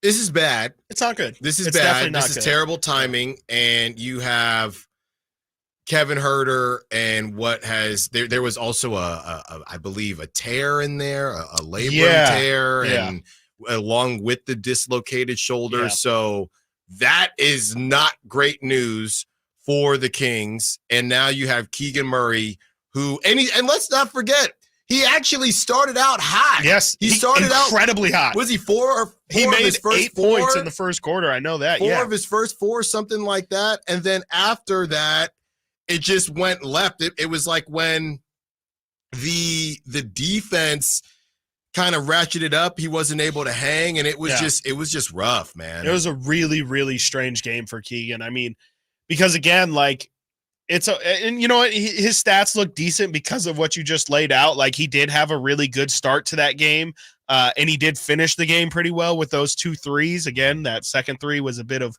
fool's gold, but he just kind of disappeared. And I think, this season was supposed to be the year that Keegan Murray really brought this team to a different level.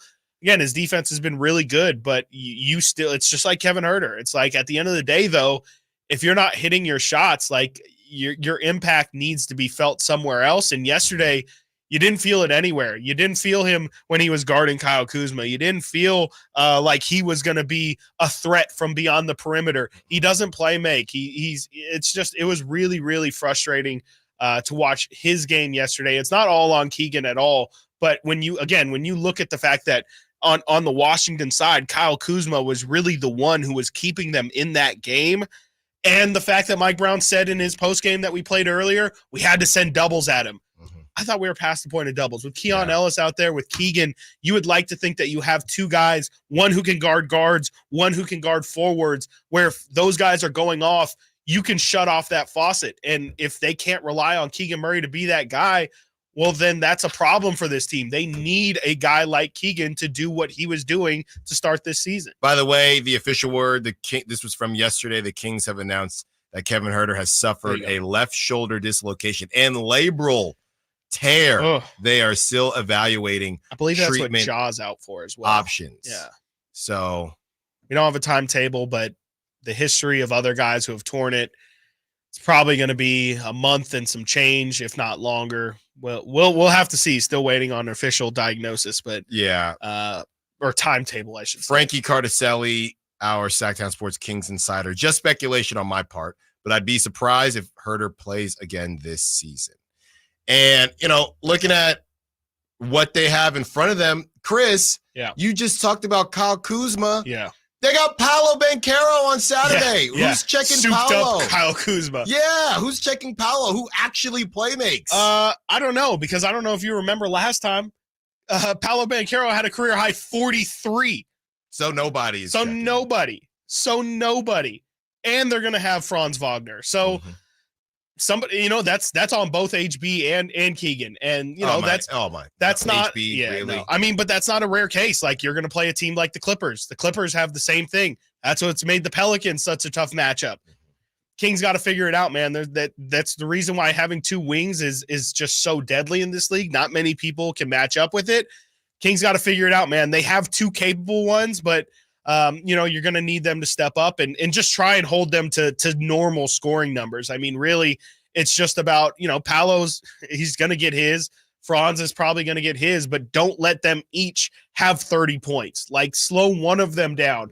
Don't let other guys get going. And, it's easier said than done, but it's going to be tough. Orlando was always going to be the toughest game of this road trip. And, they just kind of made this into not a must win, because as we talked about earlier, I don't think anything besides those Dallas games are must wins, but you don't want to go 1-2 on this road trip where you had two of the easiest teams in the NBA. That's not a good way of of sending yourself into this last 12-game stretch here. Yeah, this game wasn't going to be completely necessary if you take care of business against the Wizards. Now you're in danger of going 1-2. Yeah.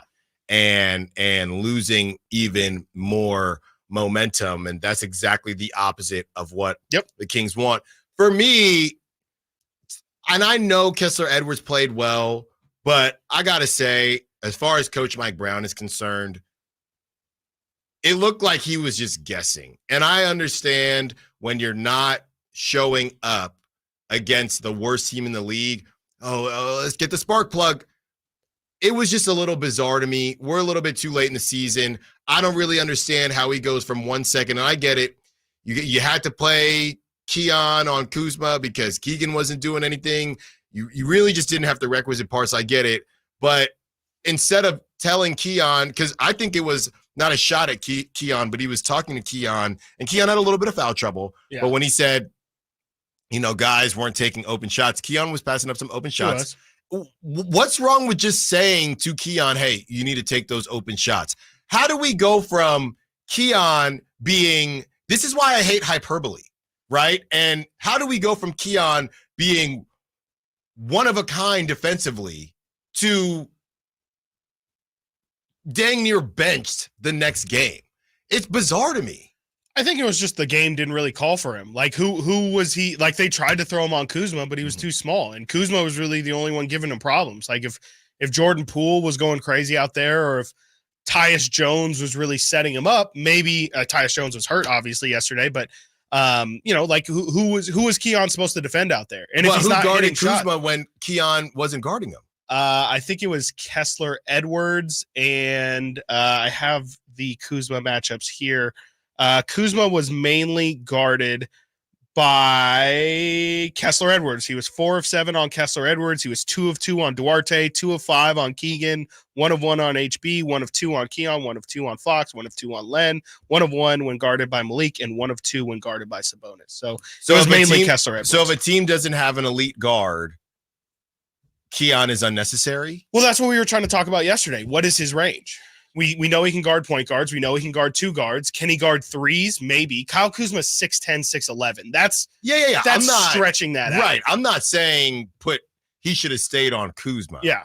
I'm just saying we talk about all these deflections. Just having him out there maybe could have helped. But I think yesterday was the shots too. Like, the shots weren't falling. And like Mike Brown searching, to me, that's not bad on Mike Brown. That's Mike Brown saying, we're playing the worst team in the NBA. I shouldn't need to be searching right now, but I'm literally going to throw in Kessler Edwards because nobody's giving us energy and we need some energy. Like, I think that's on the players. Like, that's on the players not showing up to beat the worst team in the NBA. Should Mike Brown need to go 9-10 deep for this team to have to compete with the Wizards? I don't think so. Mike Brown's searching because he's like, wow, I'm throwing my main guys out there and we're down to the Wizards. We're down 20 points to the Wizards. And he had to throw Kessler Edwards out there to go on a 21-2 run. So, I think that's Mike Brown. Just, if anything, it's him recognizing, I know my team and I see already these guys don't have the right energy. And I'm going to have to go to the bench right now. If anything, I think that's a plus for Mike Brown in my book, but I guess I'm an apologist. I mean, Davion Mitchell plays 19 minutes. Yep. He had 5 points. He did make a 3. He was 2 for 3 from the field. Keon was 1 for 3 from the field. So again, but to me, then let's not sit here and say, oh, Keon has unlocked this or unlocked that. Every game is an adventure. Every game, is he going to pull some crap like this in the playoffs? I mean, if Keon's not playing well, I mean, playoffs are a lot more. Your rotations a lot more definitely too. I mean, how can you know them though when you keep doing this? Well, I mean, right now he's also still trying to experiment with Kevin being out and trying to figure that out. But like, he's going to continue to experiment, and he's probably going to do this in the playoffs. I mean, you're not going to have one of your main guys. Like, Kevin Huerter has started pretty much all of the games these past 2 seasons. It's not going to be overnight that they just kind of patchwork that position when they weren't really they're not throwing Malik Monk in there. Like, they're not playing people who have normally played that many minutes. So it's still going to be an adjustment period. But no, in the playoffs, I'd imagine Mike Brown's going to have his rotation, and that spot is probably going to be pretty fluid. A lot of those minutes are probably going to go to Malik, but yeah, if Keon's got it, he'll probably play. But 20 minutes still for Keon is, that's good minutes. You can't expect him to, go from DNP CDs to getting 30 minutes a night. Yeah. I think that's about right for him. Yeah. And especially when he's not making shots. Like, he took 3 of them, and he was 0 of 2 from 3. So you're not going to play him 28 minutes and not have him shooting out there. Yeah. I'm just trying to figure out. I don't know that Mike Brown knows what he wants out of these guys. I think so. He wants defense and effort. And if you don't make your first couple shots, we'll find. When we return, we continue the conversation. De'Aaron Fox was another very polarizing person in yesterday's game. What did you think of the line? He made the points, or he got the average where it needs to be, but took a lot of shots. Maybe some of them weren't good. He also had some things to say about it himself. Stiles and Watkins, Sactown Sports. Trying to find out where to catch your favorite team's games? Are you a fan of the Kings, Niners, and the NFL? Well, Sactown Sports has you covered. Touchdown! San Francisco! It's all on his shoulders. Fox rocks. He fires for the win. He's got the triple. Catch all your Kings, Niners, and NFL games all year long on Sactown Sports and SactownSports.com.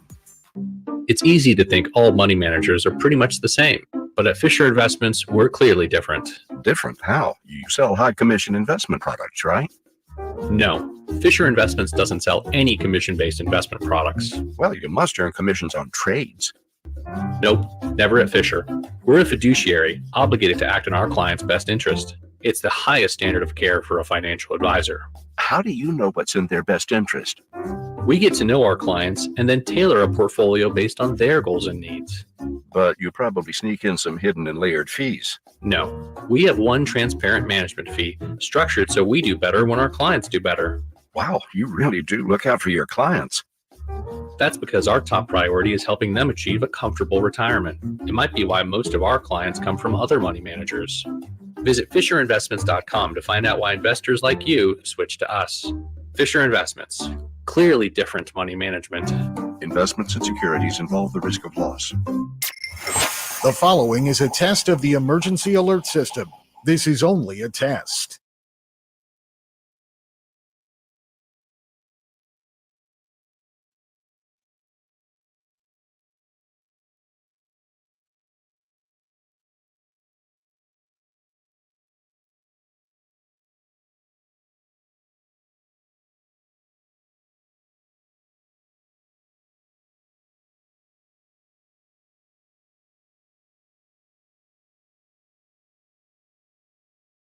Watkins on Sactown Sports.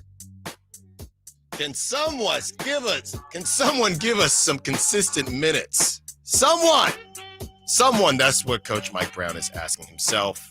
And in 45 minutes, we consistently give you opportunities to win tickets to see Hannibal Buress. That will be at 12 p.m., the historic Crest Theater in downtown Sacramento. Tonight, beat the rain. Get on in there. We will give you a chance to see Hannibal Buress. 916-339-1140 is the call line, the Folsom Lake Honda hotline. All guests and callers join us from the Folsom Lake Honda hotline. Folsom Lake Honda, your one-stop Honda shop, as we continue to talk about what happened in D.C. last night. De'Aaron Fox had some things to say, and a lot of people had some things to say about De'Aaron Fox in this line that he put up, which was interesting. This is De'Aaron Fox just breaking down his thoughts on what happened. I mean, we have to be better. In this basketball, for me, like I have to play better. I have to make shots. But if I'm sitting here and tell you I have to make shots, and I don't feel like I just played a terrible basketball game. But those stretches where we were giving up 6-7 baskets in a row, we have to be better than that.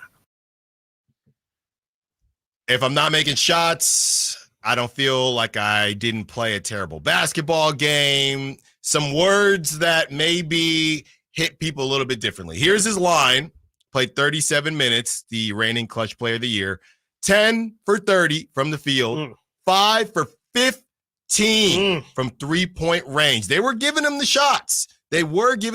25 points. He had 5 rebounds, 5 assists, 6 steals, 3 turnovers, 1 block. De'Aaron Fox, did you have a good game or not? Chris, what did you think? No, he didn't have a good game. I mean, he missed 20 shots. He made 10. He took 15 threes. He missed 10 of them. Yeah, he had 5 steals. He impacted the game in other ways, which is fantastic. That's exactly what he's supposed to do. I don't want to downplay that at all. It's great that De'Aaron had 5 steals.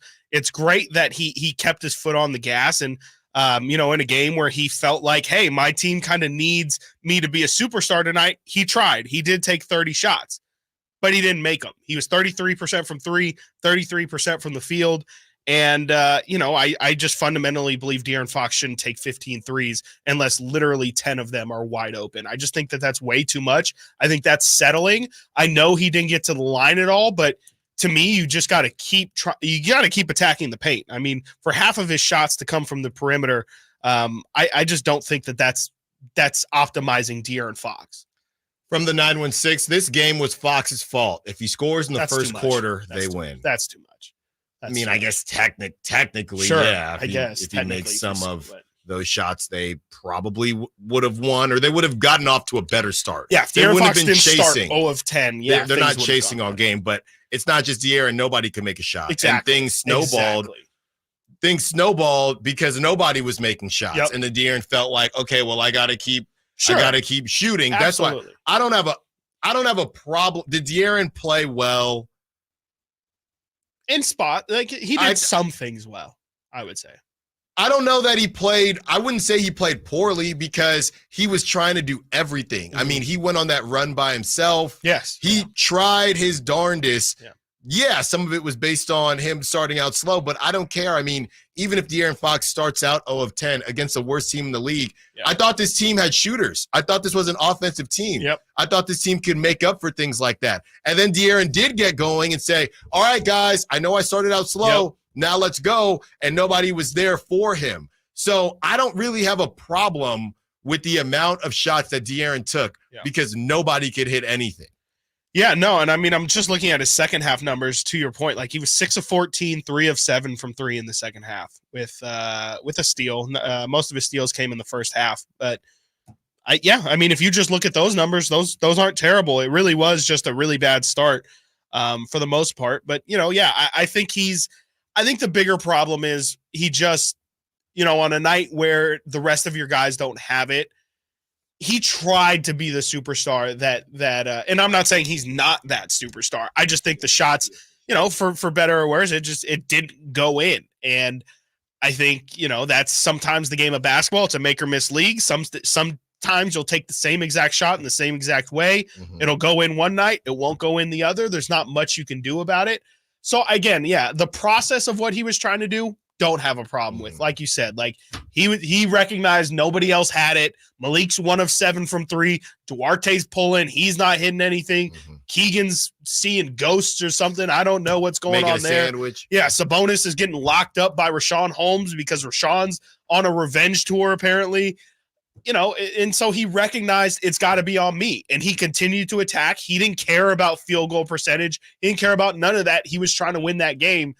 But the reality is he didn't make enough shots, and Kyle Kuzma did, and you can boil it down to something as simple as that. I'm not going to say De'Aaron Fox was the reason they lost yesterday, but at the same time, if he plays better, they probably can sneak out with the win. But at the same time, you got to put blame on other people as well. Like again, Malik 1 of 7, Duarte 1 of 7, HB 0 of 2. It wasn't just De'Aaron's fault that they lost yesterday, but absolutely, if De'Aaron Fox was the best player on the floor yesterday, they win the game.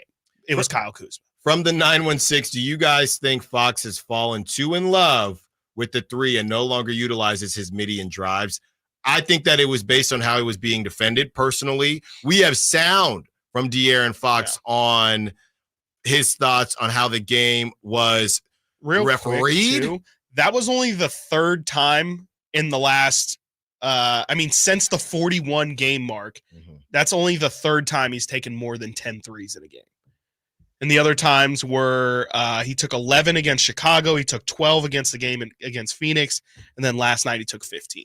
So it's not like he has been a lot better at taking less threes. At the start of the season, the first 41 games, there was 1, 2, 3, 4, 5, 6, 7, 8, 9, 10 times in which he took 10 or more threes. So he's recognized it, and he has taken a step back, no pun intended, from taking that many threes. But again, on a night like last night, I think that's more of a special case of nobody had it. And if Keegan's not going to be taking 10 threes, well then shoot, I guess I might as well. Somebody has to. You need to get to that target number. We only took two as well. We have sound from De'Aaron Fox when we return and keep this thing going. Coming up next as well, are you worried about Keegan Murray? And we pocket watch, even though ultimately it's in front of the Kings now. Stiles Watkins, Sactown Sports. Domantas Sabonis plays here. He finds Sabonis, put the frosting on the cake, put the cherry on the sundae. Sabonis with a two-hand flush makes it 114-106. Sactown Sports is your proud home of the Sacramento Kings. Sacramento weather is brought to you by Folsom Lake Kia. I'm Tamara Berg in the KCRA 3 Weather Center. It is Friday. We're looking at sun and clouds early on with rain developing later this afternoon. Expecting rain steadiest at times from 9 p.m. until midnight tonight. Get the latest forecast on the KCRA 3 News and the KCRA 3 app. Shop Folsom Lake Kia during their spring event and save big on your favorite models. You can even buy with zero down on approval of credit. Shop your trusted Kia dealership for over 25 years and tell them DC sent you. FolsomLakeKia.com. Discover your dream home at Subcontractors United, your source for all home improvement needs. A talented team of home services experts is ready to make your projects a breeze. No more endless internet searches. Find your contractors in one place. Enjoy stress-free service absolutely free, with no hidden costs and no accounts to set up. Transform your living space into something extraordinary. Visit Subcontractors United today and experience the joy of hassle-free home improvement. Dream big at subcontractorsunited.com. When you take the time to shop at Folsom Lake Honda, there's one thing you'll always find: happy people ready to serve you. As a family-owned and operated dealership since 2009, customer service is our #1 priority. Our customers love doing business with us, and you will too. Looking to own or lease? During the spring sales event, drive a brand new Accord or Civic. Visit us today at FolsomLakeHonda.com, your one-stop Honda shop. Folsom Lake Honda, yeah, your one-stop Honda shop. Hey guys, do you know your T level?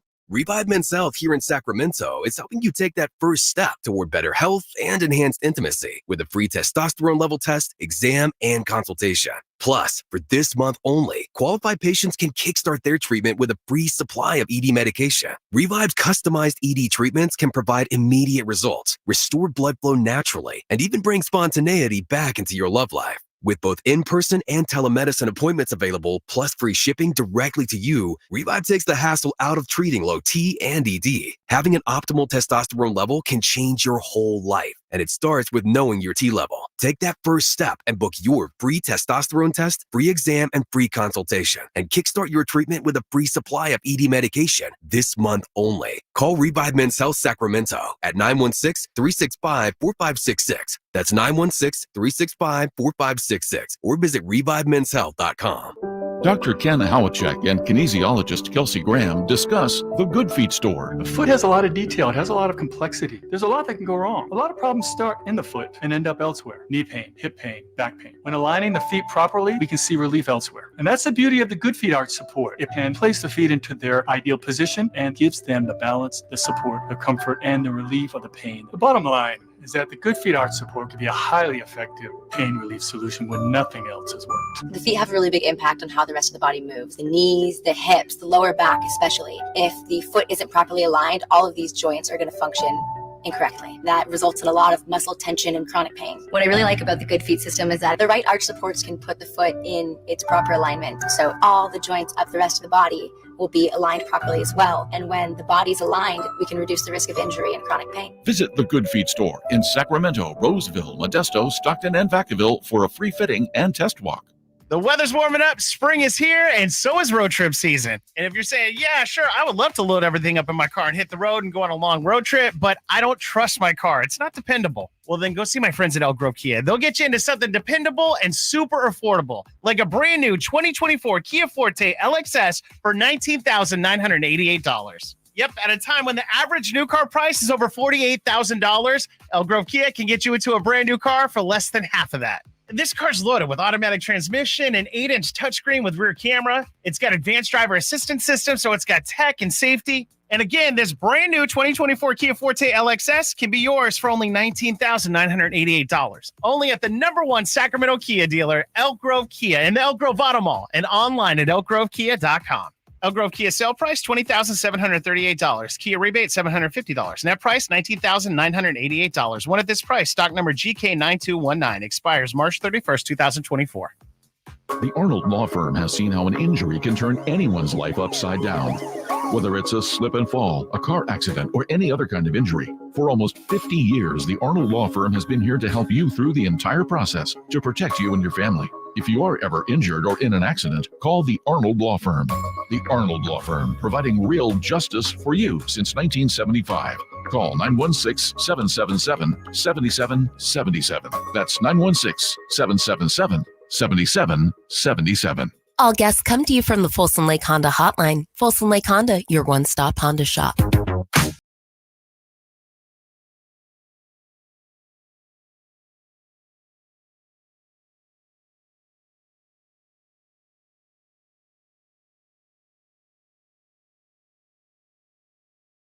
And local. Live and local. This is Sactown Sports. 30 minutes away. Your chance to win tickets to see Hannibal Buress at the historic Crest Theater in downtown Sacramento tonight. We will pick a caller at 12 p.m. Simone will, to be more specific.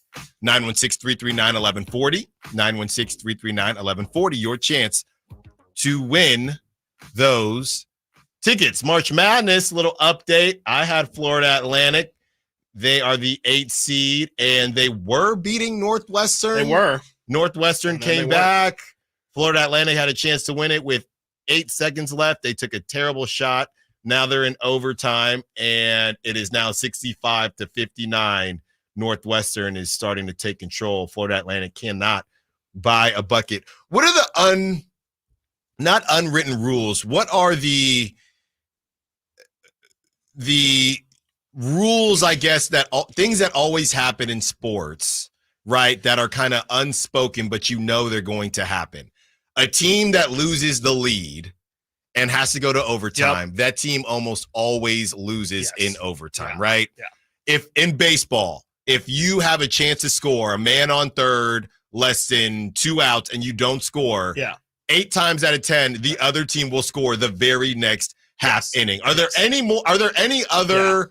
Is, I guess, football, same idea. It's all momentum stuff. It's momentum stuff. Yeah. If you, but some people will tell you momentum doesn't exist. I believe Bomani Jones does not believe momentum exists. I remember hearing him say that. But if you are, 4th and goal, you get stuffed on 4th and goal. Right. The other team is probably going to score the next drive. Yeah, it's just, I mean, it's the NBA concept of like points off turnovers. It's always happen. Like if you're going to make a mistake, other team capitalizes on mistake. That's really the most common. I guess it's semi-spoken about, but yeah, like in sports, if you blow an opportunity, more times than not, that left opportunity is going to come back and bite you in the butt. Even in soccer, if you miss a penalty kick, more times than not, the other team's going to score pretty quickly after. It's weird things like that where it's just, you can't really explain it, but there's a reason why they say leave it all out on the field, man, because sometimes you'll leave points out there. You'll leave rebounds out there, 50-50 balls, whatever. You'll leave points, missed field goals, all the same. Yeah. If you leave opportunities out on the playing surface, more than likely the other team is going to capitalize. It happens 8 out of 10 times, and that is truly like the thing about sports that makes it the best. Is it's completely unpredictable. And you can feel it's why I will never understand guys. If Bomani is one of those guys who says momentum isn't real, I just don't understand how you can watch so many sports and not believe that something that you can't feel, you can't see, you can't quantify. But if you watch it enough, the eye test will tell you momentum is 1,000% a thing. Yeah, and he might have been. I don't want to misquote him. We tried to get him in Vegas. Yes, we did. By the way, we may have pretty much got him without actually getting. We did talk. We did talk We to got him. a time and everything. Exactly, and maybe he's one of those guys that said he was getting mad at the idea of momentum being real. But I'm pretty sure he said he did not think that momentum was real. We'll get him on the show. Yes, we will eventually. Yes, we'll get that all cleared up. Chris, this is from the 916. Yeah. The only constant in this inconsistent year is Mike Brown's rotations and how he's been so bipolar with his rotations. Would you qualify his rotations as inconsistent, but would you, I guess, give him a pass because does it feel like he's tried to have a consistent rotation, but when guys don't perform, he has no choice? Yeah, I mean, I don't really. I mean, Mike Brown has thrown out the same starting lineup a ton this season. So I guess it is really just the back end rotations. And God, those are never, ever going to be solidified. If you know from head to toe your 10 players you're going to play from the start of the season to the end of the season, you're probably a championship team. Right. Every single fan base complains about rotations. Go listen to, if you listen to Bay Area radio, even during the championship run. Oh, I can tell you right now. Yeah, exactly. Allen was on the airwaves. Yeah. He took calls. He took texts. People complain about rotations regardless of if you're the best team in the NBA or if you're fighting for a play-in spot. Yeah. Nobody is ever okay with rotations, and that's because guys don't usually end of the bench guys, those 7, 8, 9, 10 guys that come off the bench, those guys aren't going to be consistent throughout the season. So, yeah, he's going to try Chris Duarte. He's going to try Keon Ellis. He's going to try a ton of different things. I understand. I wasn't even thrilled with the JaVale versus Alex Len thing that went on. I can't really explain it. That's more of a Mike Brown thing. But, yeah, I mean, I just think every coach is going to be inconsistent with how they throw out lineups. And, you know, that's just kind of part of the game. But at the same time, Mike Brown would, I guarantee, throw right back at you. I started the same starting lineup every single game I could, and you guys people didn't like that, right? So and you guys got on me like for the inconsistent. Yes. Like you got to pick one. Yeah, and I'm trying to remember when JTA was playing with his team. Yeah, that's not when they were dealing with injury. No, right? No. Maybe Trey Lyles wasn't back yet. But JTA was just playing because Mike Brown liked JTA, and that was just looking. And he for, provided what they were looking for exactly. And I wouldn't be surprised if you see again with another big dude like Paolo Banchero, we'll see Kessler Edwards on Saturday. Yeah, this is how it happens. Let's hear from De'Aaron Fox as there were question marks about 15 threes attempted, not made. 15 threes. He was 5 for 15. Let's hear from De'Aaron Fox on the officiating. I mean, you just play. You have to be able to play through it. Nothing really more about that. I mean, I shot 30 times, 16 inside the 3-point line, and apparently I don't get fouled. So that is what it is. He almost wanted to get fined. He almost got fined, and he wanted to get a tech in that game. Oh yeah, he was chirping at that. I was shocked he didn't get a tech. Yeah, because he was chirping at that ref a ton. Maybe the ref knew he messed up, but that was crazy. Yeah, I mean, especially like again, I don't like to complain about officials, but the way it was being officiated yesterday was crazy. It did feel like Homer radio here just for a second. It did feel like the Kings were getting a lot of ticky-tack whistles, and then the Wizards were just beating the hell out of the Kings, and there was no calls anywhere. And it is pretty crazy for a guy like De'Aaron Fox to have 16 shots inside the perimeter. I don't know how many of those were actually in the paint, but there was a couple drives where he couldn't even get into the paint because they were just like elbowing him, forearming him out of the paint. So it was definitely really physical. Of course, the NBA, as we know, has kind of changed up the style of which they're officiating these games, but it's insane for a guy like De'Aaron Fox to have 0 free throws and have 16 shots inside of the paint. Could you imagine a world where Shai Gilgeous-Alexander did that? Absolutely not. That would never happen. No, it wouldn't. That would never happen. And again, there's no head. You play with too much integrity. Yeah, exactly. Maybe it's time to go in the other direction as we get closer to playoff basketball, and you want to make sure that you get to the free throw line. But that's why we love the Kings, and we appreciate that they don't foul bait. That's right. And they're not foul merchants. But you're also probably going to get fined if you continue to talk about it after every single game. This is the third game in a row now. It sure is. Where De'Aaron Fox has had something to say. Coming up next, are you worried about Keegan Murray? Also breaking down Domantas Sabonis. Was he helping too hard on the drives, which is why Rashawn Holmes out-rebounded him? Oh, by the way, yeah, the Kings got out-rebounded. Who talked about the rebounding on yesterday's show? I think it was Stiles Watkins. We'll be right back. Sactown Sports. Did you miss any part of our live local shows? Don't worry, you never have to miss them again. Check out SactownSports.com and search our podcast page and play our shows when you want. The Carmichael Dave Show with Jason Ross, Stiles and Watkins, and the Drive Guys. Plus, other podcasts like Return of the Empire, Return of the Roar, the Stingers Up podcast, and Golf to Go with Frank LaRosa. They're all available right now on SactownSports.com. Ulta Beauty's semi-annual beauty event is happening now. Unleash your love for beauty with 50% off daily beauty steals on hair, skin, makeup, and fragrance. Shop your favorite brands like Tarte and Fenty Beauty by Rihanna. Plus, grab perfect hair care pairs from brands like Redken and Olaplex. And check out new arrivals from brands like Charlotte Tilbury and Dyson. Shop the Ulta Beauty semi-annual beauty event online, in-store, or try pickup today. Now through March 28th. Ulta Beauty. The possibilities are beautiful. Conditions apply.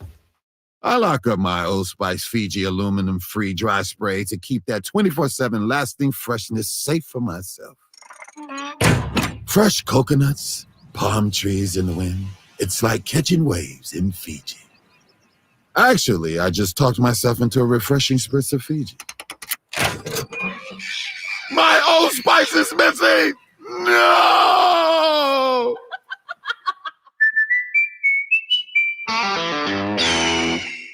This is for the men who never settle, the ones who believe only quitters end a game in a tie, the type of guys who choose the bar with the biggest TVs to overcompensate for theirs at home, and the men who use PTO to catch afternoon basketball in March with the boys. This is the Lodge mentality. This is Twin Peaks. Who wants to settle for a single TV?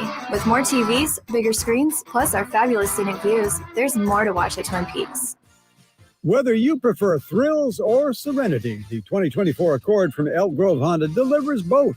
With Honda Sensing Standard, the 2024 Accord is once again a winner of the 2024 Car and Driver's 10 Best Cars, making Honda the winningest brand in car and driver award history. Drive a 2024 Accord Hybrid and see for yourself what the fuss is all about.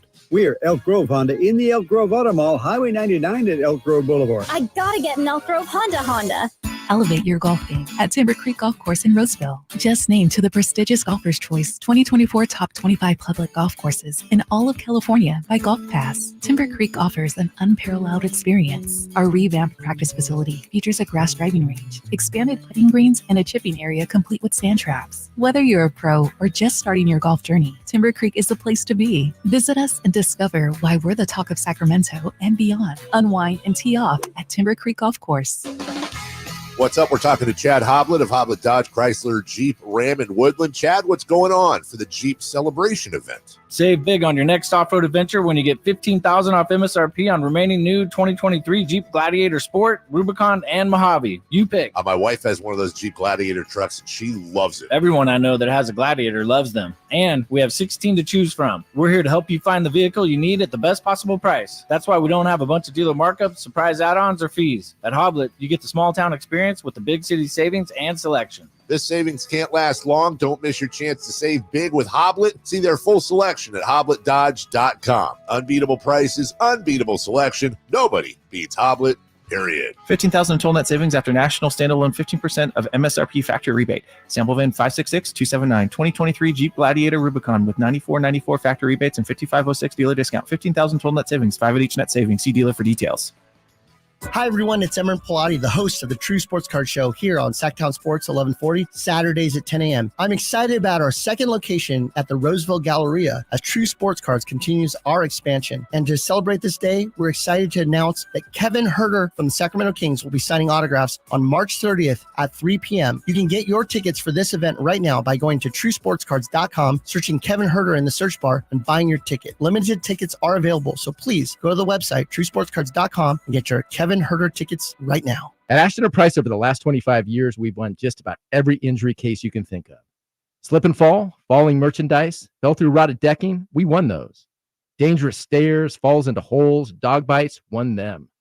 Injured while pedestrian or on a bicycle, auto, motorcycle, big rig, company vehicle, Uber, or Lyft accident, we've won them all. And the best news is there's no fee until you win. So no matter how you got injured, remember, for the best advice, don't think twice. Call Ashton and Price. Coming to the venue at Thunder Valley, March 30th, World One presents The Jacksons with Sister Sledge. Tickets available now at the Thunder Valley box office, Ticketmaster.com, and World1Presents.com.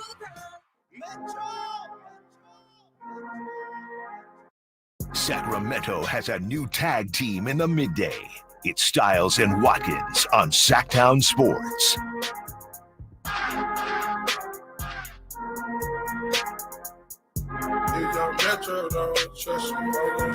In 15 minutes, you will have an opportunity to win tickets to see Hannibal Buress, thanks to Live Nation, who has teamed up with Sactown Sports to see Hannibal Buress at the historic Crest Theater in downtown Sacramento tonight.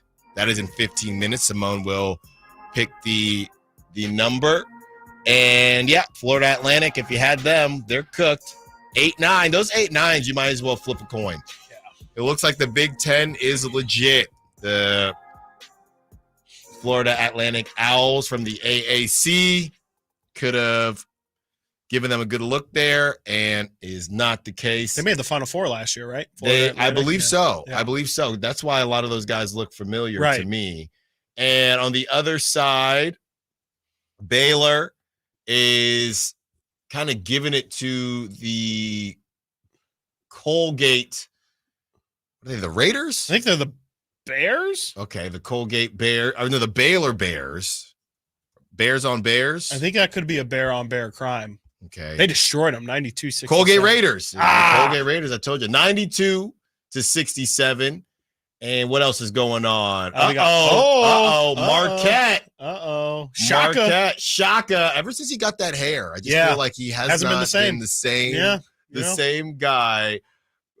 31-32 WKU. Is that Western Kentucky? I would assume so. And then San Diego State. Just a team that figures it out during another the Final Four team March last year, Madness. Right? 35-29 at halftime against UAB. I believe I might have UAB in that game since they beat Temple in the AAC championship. Wait, so how are the brackets looking right now? It's not good. Torched? Yeah. I mean, my big boys are still in it, so you're alive until you're not. I definitely had FAU winning, so this is not going to help me. And I've already been at best in middle of all my bracket groups. And wait, how many do you have in rotation? I have 3. I only have 2 groups that I'm in. Okay. I have 3, but can I just say Yahoo really ticked me off. Because what happens is I was asked to be in one, and maybe it's user error, but I was asked to be in one, so I fill out a bracket, and then the first thing Yahoo says to do, or gives you the option to do, because a lot of people don't want to fill out multiple brackets, it says, would you like any brackets to link, right? So you can link, let's say I have one with my buddy, one group of friends. I have one with another group of friends. Do you want to link those so you have your bracket with both? I said yes, thinking, okay, cool. One is going to be filled. They're both going to be filled.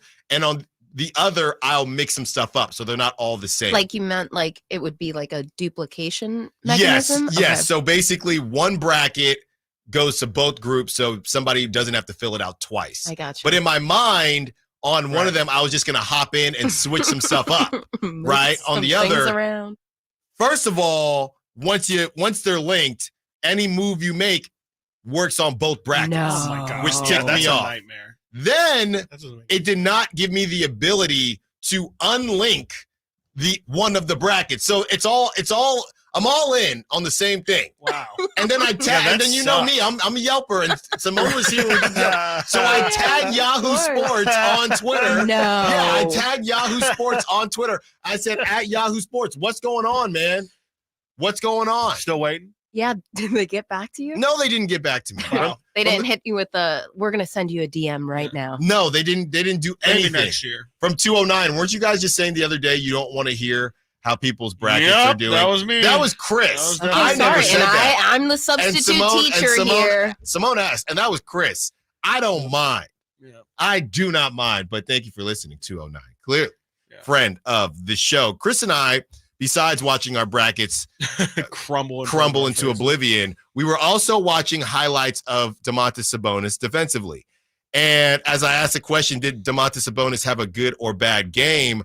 Chris, it looked to me, when I looked at the numbers, it felt like Domas missed about at least 7 bunnies. Then I look in the box score, and he only missed 3 shots total. That's how it goes, man. I swear, every time. I have the same feelings so many times when I watch Sabonis. I'm like, man, it feels like he has missed 5 shots just directly underneath the rim. And then I'll check, and he shoots, like you said, he misses 3 shots, and then you look at the season, and he's like 5th in field goal percentage in the entire NBA. And I'm like, okay, well, what does that mean? Does that mean I feel, again, eye test wise, I feel like he misses a lot of easy layups, but you are also telling me he's one of the best finishers around the rim in the NBA statistically. So it's a weird dilemma, but it is something that I definitely notice as well. And maybe it's a positive that you feel like, hey, if you're only missing the easy ones, that's an easy fix. Just maybe focus up a little bit more and things will change. But I feel like I've been seeing it for 2 years now, and I think it's just part of his game for whatever reason. He just can't. He just struggles with some of the easiest layups you've ever seen. So I do think that that's just kind of something that's a built-in frustration with his game, and you just hope that when it counts, he isn't missing bunnies, because I cannot imagine a more painful loss than Domantas Sabonis having a wide open pick and roll as the clock expires and short arming it or something like that. Yeah, and it looked bad. I thought it looked bad, but you have a line of 14 points. This is how high Domas's bar is set.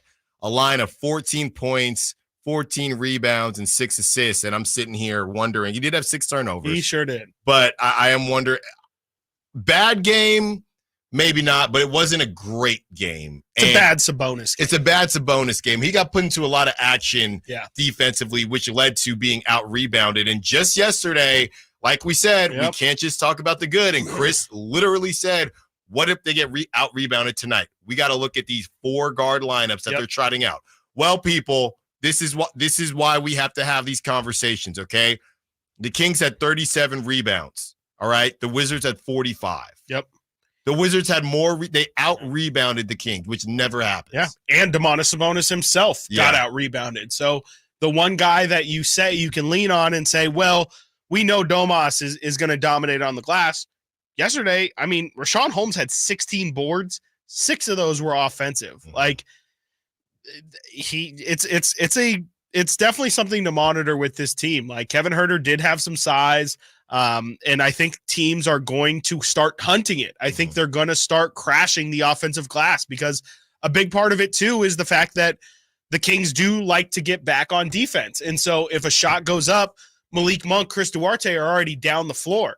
And if you have 5 guys or 4 guys crashing the offensive glass on the other side, well, now it's a 3-on-4, and you're not going to win a lot of those, especially when the other team's probably going to take away Sabonis. So it's definitely something to monitor. Again, the Kings get beaten on the they tied actually on the offensive rebounding front, but it didn't feel like it. I don't want to say it's a problem yet, but at the same time, it does feel like we are starting to see a trend of the Kings really struggling on the glass. And again, we saw how that played out in the postseason last year. Kevon Looney is great, but there's other guys who are capable of doing what he did. And I think the collective we don't want to see that again. And that name again, he was a plus 12 in 9 minutes. Kessler Edwards had 3 rebounds in the 9 minutes that he played. Wow. And he had a rare 3-pointer from the whole team. They shot 28% from the field. This is from Trey, the 510. Shout out to 510. Multiple things can be a part of the role in a loss. Yeah. Yesterday, look at the points inside the paint, the assists, and they were 11 for 39 on attempted Somebody read threes. Frankie's article. Yeah, it was rough. They couldn't do what they wanted to do.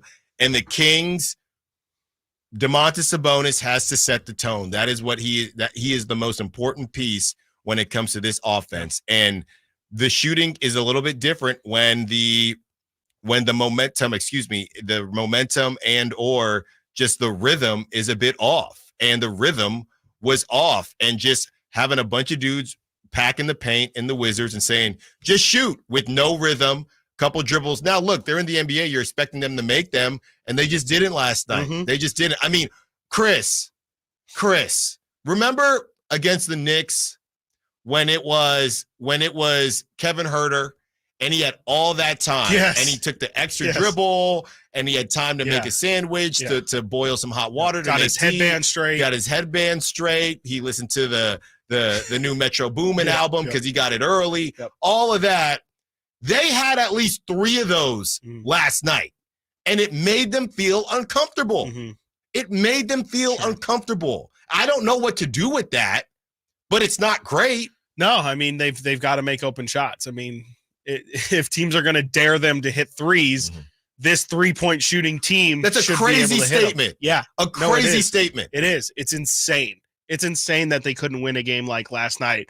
And the troll of it is we can still say 7 straight games of them allowing under 112 points. So, they did what they needed to do. It didn't look pretty, but if you're looking at the formula for what it's been recently of the Kings winning games, they did what they needed to do for the most part on the defensive end. It didn't look pretty, but they got it done, holding the opponent to a reasonable point total.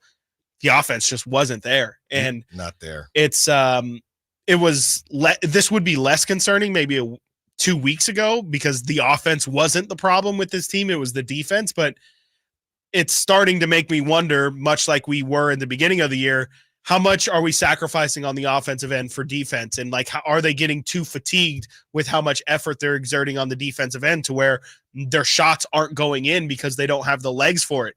I don't know. I would say that probably you should be if that's a problem, that's what winning basketball is, and you need to get to winning basketball conditioning. But it shouldn't be happening at this point in the season, not against a Washington Wizards team. And you should be thankful that you played the Wizards yesterday, because if that was against the Celtics or if that was against the Mavericks, you're probably losing by 20 or 30. So I guess that's maybe one angle to take on that as well, is maybe you should be lucky that you played the Wizards yesterday, because it could have been a whole lot worse. It could have been a whole lot worse. And these are the type of games that can really crush a spirit, and hopefully that's not the case with the Kings. Coming up next, your chance to win Hannibal Buress tickets. Continue the conversation on the Kings and a Sasha Vezenkov update. Stiles and Watkins, Sactown Sports. The only place you'll find. The team's looking good this season. I think so. Man, I miss playing football. Being young with unlimited energy to burn. Ever since I turned 40, I just can't find that fire I used to have. Think you could be lower testosterone? What do you mean? All guys lose their edge when they turn 40. The body has less testosterone. That's why I take Nugenix Total T. I've heard about Nugenix. That really works? Since I started taking Nugenix, I'm lifting like when we played for Coach Carter. I feel more energized at work. It's even spiced up things between me and the missus. Are they still giving out complimentary bottles for people to try? Yep, send a text. It's that easy. Text HATCH to 42424 right now for your complimentary bottle of Nugenix Total T. It's the #1 selling testosterone boosting brand at GNC and Walmart. Do it now, and they'll also send you a bottle of Nugenix Thermo X, their newest, most powerful fat burner ever, absolutely free. Text HATCH to 42424. That's HATCH to 42424. These statements have not been evaluated by the FDA. This product is not intended to diagnose, treat, cure, or prevent any disease. Norman, we need to pause this surgery. What, doctor? Because Xfinity Mobile just got even better. Now you're automatically connected to Wi-Fi speeds up to a gig while you're on the go. Plus, existing Xfinity customers can buy one unlimited line and get one free for a year. Visit XfinityMobile.com to learn more. Offer ends 6/21. Restrictions apply. Existing Xfinity Internet service and 2 new unlimited lines required. Reduced speeds after 30 gigabytes of usage per line. Data thresholds may vary. Actual Wi-Fi speeds vary, not guaranteed. With NBA League Pass, you get so much game. Even regular season games? Yep. Even some of the in-season tournament? Mm-hmm. Can I watch home and away team broadcasts? Oh, yeah. Can I watch from my phone while I take a long bath? Sure. And if my team wins, can I stand up super fast and splash water everywhere and scream, yes, that's right? Hey, could we get a normal fan for this commercial? Subscribe at NBA.com/League Pass today. Only select out-of-market games available and local blackout restrictions apply. Additional charges and other conditions may apply. Visit nba.com/subscriber agreement for full terms and conditions. Ooh, ma. What was that? That is business phone bliss with the Ooma Cloud Phone System. It handles all our voice, video, and messaging needs. You sound very calm. I am. Ooma has everything I need to run my business more efficiently, like virtual receptionist, call routing, and video conferencing. And it starts at just $19.95 per month per user, plus taxes and fees. Ooma. Nice. Find your business comm at ooma.com/radio. Getting your biggest tax refund from Jackson Hewitt can lead to some spirited reactions. Jackson Hewitt! Jackson Hewitt is so sure they'll get you your biggest refund that if they don't, you get your money back plus $100. Jackson Hewitt! Switch to Jackson Hewitt and we'll beat what you paid last year, even if you filed online. Ain't nothing to it. Switch to Jackson Hewitt and pay less for tax prep, guaranteed. Proof of prior year payment required when filing. New clients only at participating locations through April 7th. Terms at jacksonhewitt.com. Hello, I'm Frank Cockrell with Retirement Security Centers with a weekly economic update. The Federal Reserve kept rates steady and indicated the plan is for 3 rate cuts in 2024. When those rate cuts are made and what amounts are still subject to debate, as recent data is showing still persistent inflation, so the Fed isn't ready to declare victory just yet. If rates do come down in the near future, what does it look like for many Americans? Credit card rates have jumped to nearly 21%, a new high recently. If rates decrease slightly, it may do little to ease the burden of the higher balances being carried by many who are carrying more debt from month to month compared to 2023. For potential or current homeowners, rates could fall from current 7% to 6.4% by the end of the year, according to Fannie Mae chief economist. With still low levels of supply, lower rates may just entice more buyers in the market, raising home values, keeping affordability out of reach for some. For savers, rates on high-yield savings accounts and CDs have generally increased. This may be the time to consider products that offer interest, as current rates are higher than inflation. How might this affect you or your family? Please go to frankontheradio.com to schedule an appointment, watch videos, and receive market updates. I'm ready to help you start your journey so you can define your future. Frank Cockrell is a registered representative of Lincoln Financial Advisors Corporation, a broker-dealer member SIPC and registered investment advisor. Retirement Security Centers is not an affiliate of Lincoln Financial Advisors. Hey, it's Carmichael Dave for American Energy Heating and Air with a question. Have you recently had a technician diagnose your HVAC system? You were a bit surprised at how much it cost, or did something seem off about their quote? Because at American Energy, they take pride in giving you honest, straightforward solutions to get that system up and running. Have their qualified technicians come out and give you a free second opinion. It's free. You got nothing to lose but some dollars off of that original quote. They're making the uncomfortable comfortable. They've been doing it since 1981, serving the greater Sacramento area. A+ with the Better Business Bureau. That's why they keep having customers coming back for more and more and more. You can call them and set that appointment at 916-520-9990. That's 916-520-9990 or AmericanEnergyAir.com. Call 916-520-9990 now. It's time to trade in and trade up at Northern California's #1 Honda dealer, Stockton Honda. Whether you're shopping new or pre-owned, Stockton Honda has the selection and savings. Plus, get top dollar for your trade. Come in today or go to StocktonHonda.com. It's all a click away. Anytime, anywhere, it's all here. StocktonHonda.com. #1 claim based on 2022 total new and Honda certified pre-owned vehicle car sales from American Honda Motor Company's own loan report. KHTKAM Sacramento, KYMX HD2 Sacramento. Take it on the local level. Live and local, 6 a.m. to 6 p.m. Monday through Friday. From the Power Business Technology Toshiba Studios. Sactown Sports.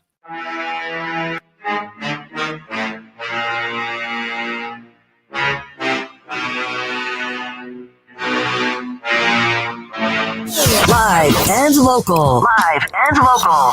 This is Sactown Sports. From the 209, I figured it out. Mike Brown came in and said he wasn't here to coach the regular season, and that's why Kings can't beat regular season teams.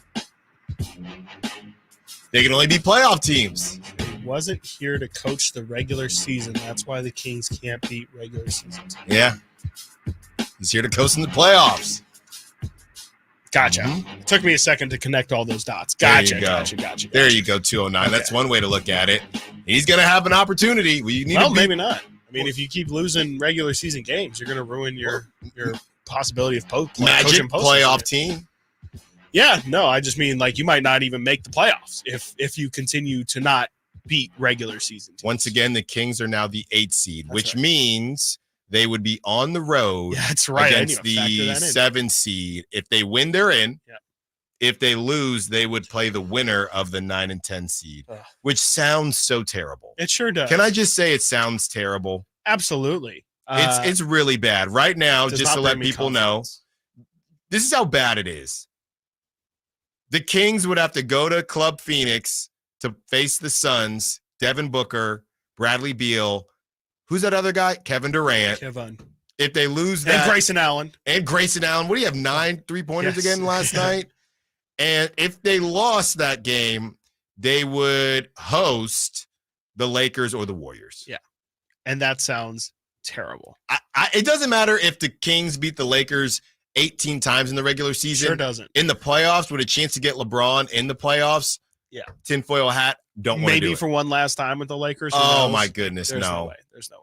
Let's just not. Yeah, let's just hold the funeral now at that point. Let's It's just yeah, not they just do it. don't stand a chance. You know what we are going to do right now? Give you a chance to win tickets to see Hannibal Buress. Live Nation has teamed up with Sactown Sports for your chance to see Hannibal Buress at the historic Crest Theater in downtown Sacramento tonight, March 22nd. All you have to do is hit up the Folsom Lake Honda hotline right now. Looking for caller number 3, please. Caller number 3 to score that pair of tickets to pull up for Hannibal Buress this Friday. 3, that was the shot attempt that the Kings could not make, a three-pointer. A three-pointer is what we're looking for. Yes. Number 3, caller number 3. For more information, visit SactownSports.com. 916-339-1140, 916-339-1140, 916-339-1140. Simone will take care of you. Looking for caller number 3.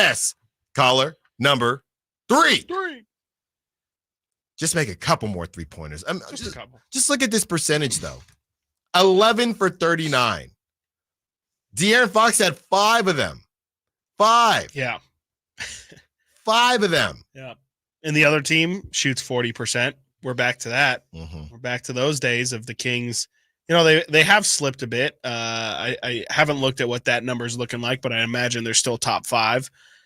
Denny did have 2 threes. He was 2 for 3. I know I was getting on Harrison Barnes for closing out too much, but Denny was just cooking a little bit. Yep. Corey Kispert. Yep.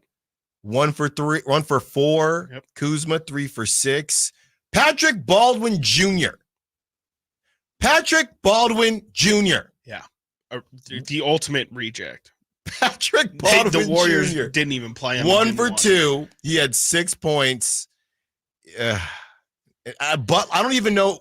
It's Butler? Jared Butler. I'd never heard of him before, but yeah, I thought it was Jimmy Butler the whole time. Maybe it's his brother? No, I have no idea. Cousin, something like Crazy. that. Crazy. The amount of points in the man. paint is just disgusting. 60 Kings. points in the paint is ridiculous, especially allowing like a guy like Corey Kispert. Corey Kispert had 10 points in the paint. Corey Kispert's a shooter. Yes. A shooter, and that's it. And That's all he is. And he was crafty down there, too. And he was killing it. He gave Sabonis a little elbow action and laid it up over his head. Kyle Kuzma had 18 points in the paint. Like, they just got dominated, man. They got absolutely dominated in the paint. Sabonis was the only King who had above double digits in the paint. De'Aaron finished with 4 points in the paint last night for De'Aaron Fox. But didn't he say he had 16 He shots? had 16 shots non-threes, which also I don't think is correct because I think he finished with 30 attempts and 15 of those were from 3. So, you know, I don't know how many of those. Maybe I can see a shot chart from him here. I don't know how many of those came inside the paint or not, but let's see. I can zoom in here. He had 1, 2, 3, 4, 5, 6, 7, 8, 9 shots in the paint.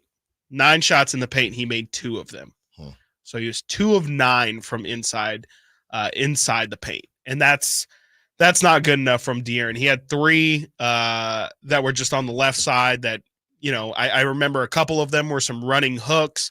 But it was just an off day for him. And, you know, he knows he's got to be better. I think him saying, you know, if I just miss shots, that's not me saying I had a bad game. I think he feels like he played well, but you know, yeah, at the end of the day, he feels good about the looks, which I just don't think ever he needs to take 15 threes, but he just didn't make them. I mean, I'm looking at pretty much a slideshow reel of all of his shot attempts, and there are a lot of shots that just kind of fell short, whether it be runners or threes that he had time to set up on. So I don't like it, but maybe fatigue for whatever reason is setting in at this point in the season, and maybe that's what it was.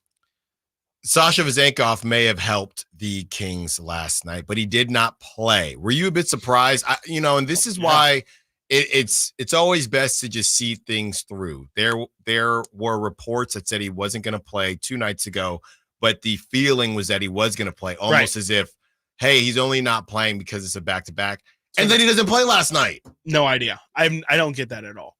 Maybe the thought process was like, hey, we actually weren't planning or weren't accounting for us maybe blowing them out, and we thought, hey, it'd be nice to have a fresh body in Sasha, and hey, we were actually a lot fresher than what we thought, so let's just give Sasha a couple extra days off. That makes sense. Maybe because it seemed like all things were trending towards the direction of him playing, and to hear the word that he wasn't was just surprising to me. I mean, all day I was pretty much moving with the thought that he was going to play, and yesterday, do you think he would have checked in? Like, is that a situation where the team isn't making threes and it would have made sense to maybe give him a run or two? Funny enough, I do. Does he play instead of Kessler Edwards?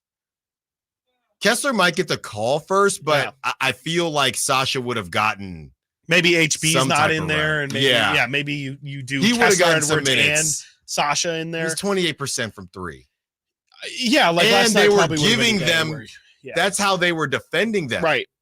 It would have been great. I mean, it really would have been a great opportunity for him to get going. It's disappointing he didn't play. I don't have any good answer. Didn't really, it didn't seem like it was he warmed up and just wasn't feeling it kind of thing. For whatever reason. Yeah. I mean, I think it would have made sense to play him.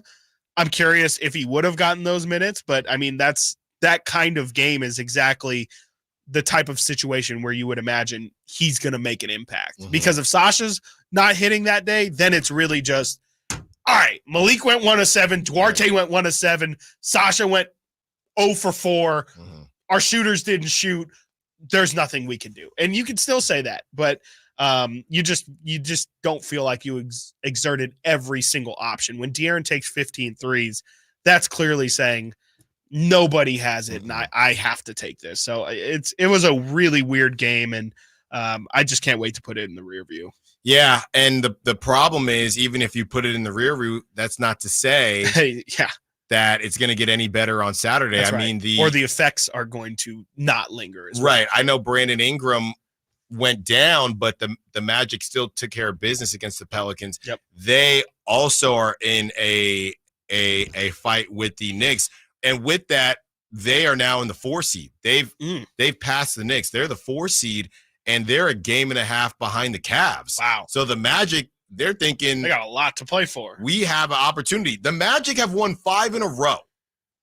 The Celtics have won 7 in a row. The Magic have won 5 in a row.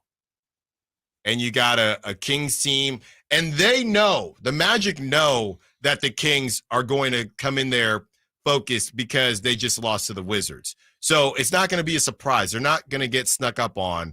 And the Magic, they got something waiting simply because the Kings beat them on a day where they shot historically well from the 3-point range. Yeah. So it's not going to be easy, but that's just what it is. When we return, pocket watching, who is playing tonight? Does it even matter? Also, are you worried about Keegan Murray? Stiles Watkins, Sactown Sports. Our first year as the radio home of the San Francisco 49ers is one we will never forget. It's a toss to McCaffrey, a cutback run 30, breaks 340, McCaffrey midfield, McCaffrey 40, 30, 20, and toasted all the way down to the 3-yard line on the first play of the game. CMC Dynamite! Congratulations to the 49ers on a terrific year. And thank you for so many wonderful memories. When you take the time to shop at Folsom Lake Honda, there's one thing you'll always find. Happy people ready to serve you. As a family-owned and operated dealership since 2009, customer service is our #1 priority. Our customers love doing business with us, and you will too. Looking to own or lease? During the spring sales event, drive a brand new Accord or Civic. Visit us today at FolsomLakeHonda.com, your one-stop Honda shop. Folsom Lake Honda, yeah, your one-stop It's Carmichael Day with a Fire Wings announcement. The Floor and Road location now serves pizza, and oh my goodness, it's so good. Don't forget the Wings Day Wednesday lineup, 88-cent wings every Wednesday. You got 21 delicious flavors to choose from and the perfect fast casual eating establishment for the entire family. Save time and order online. Go to firewings.com or download the app. Find a location near you, order online, and earn rewards. Fire Wings, just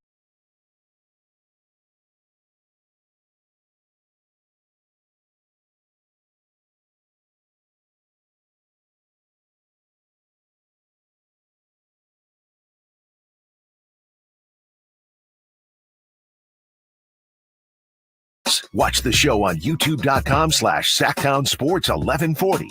Or listen on the Sactown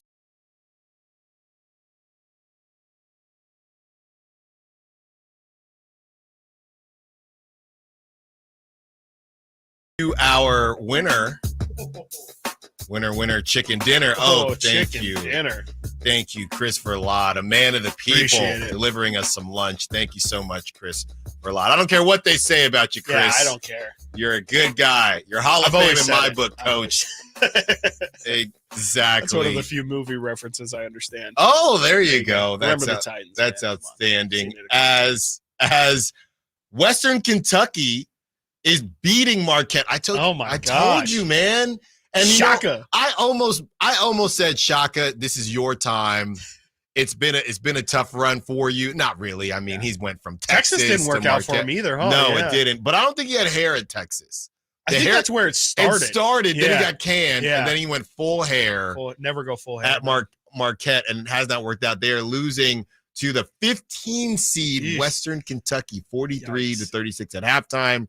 UAB is losing to San Diego State. Not good for Allen's bracket. And that's all that's kind of rocking and rolling right now. Clemson is beating New Mexico in the early goings. Clemson is 6 seed, New Mexico and 11 seed. Keegan Murray, we've discussed him before, and he's so important to this team. We have to discuss him again. And Chris, you said something that, I mean, you said it with your chest.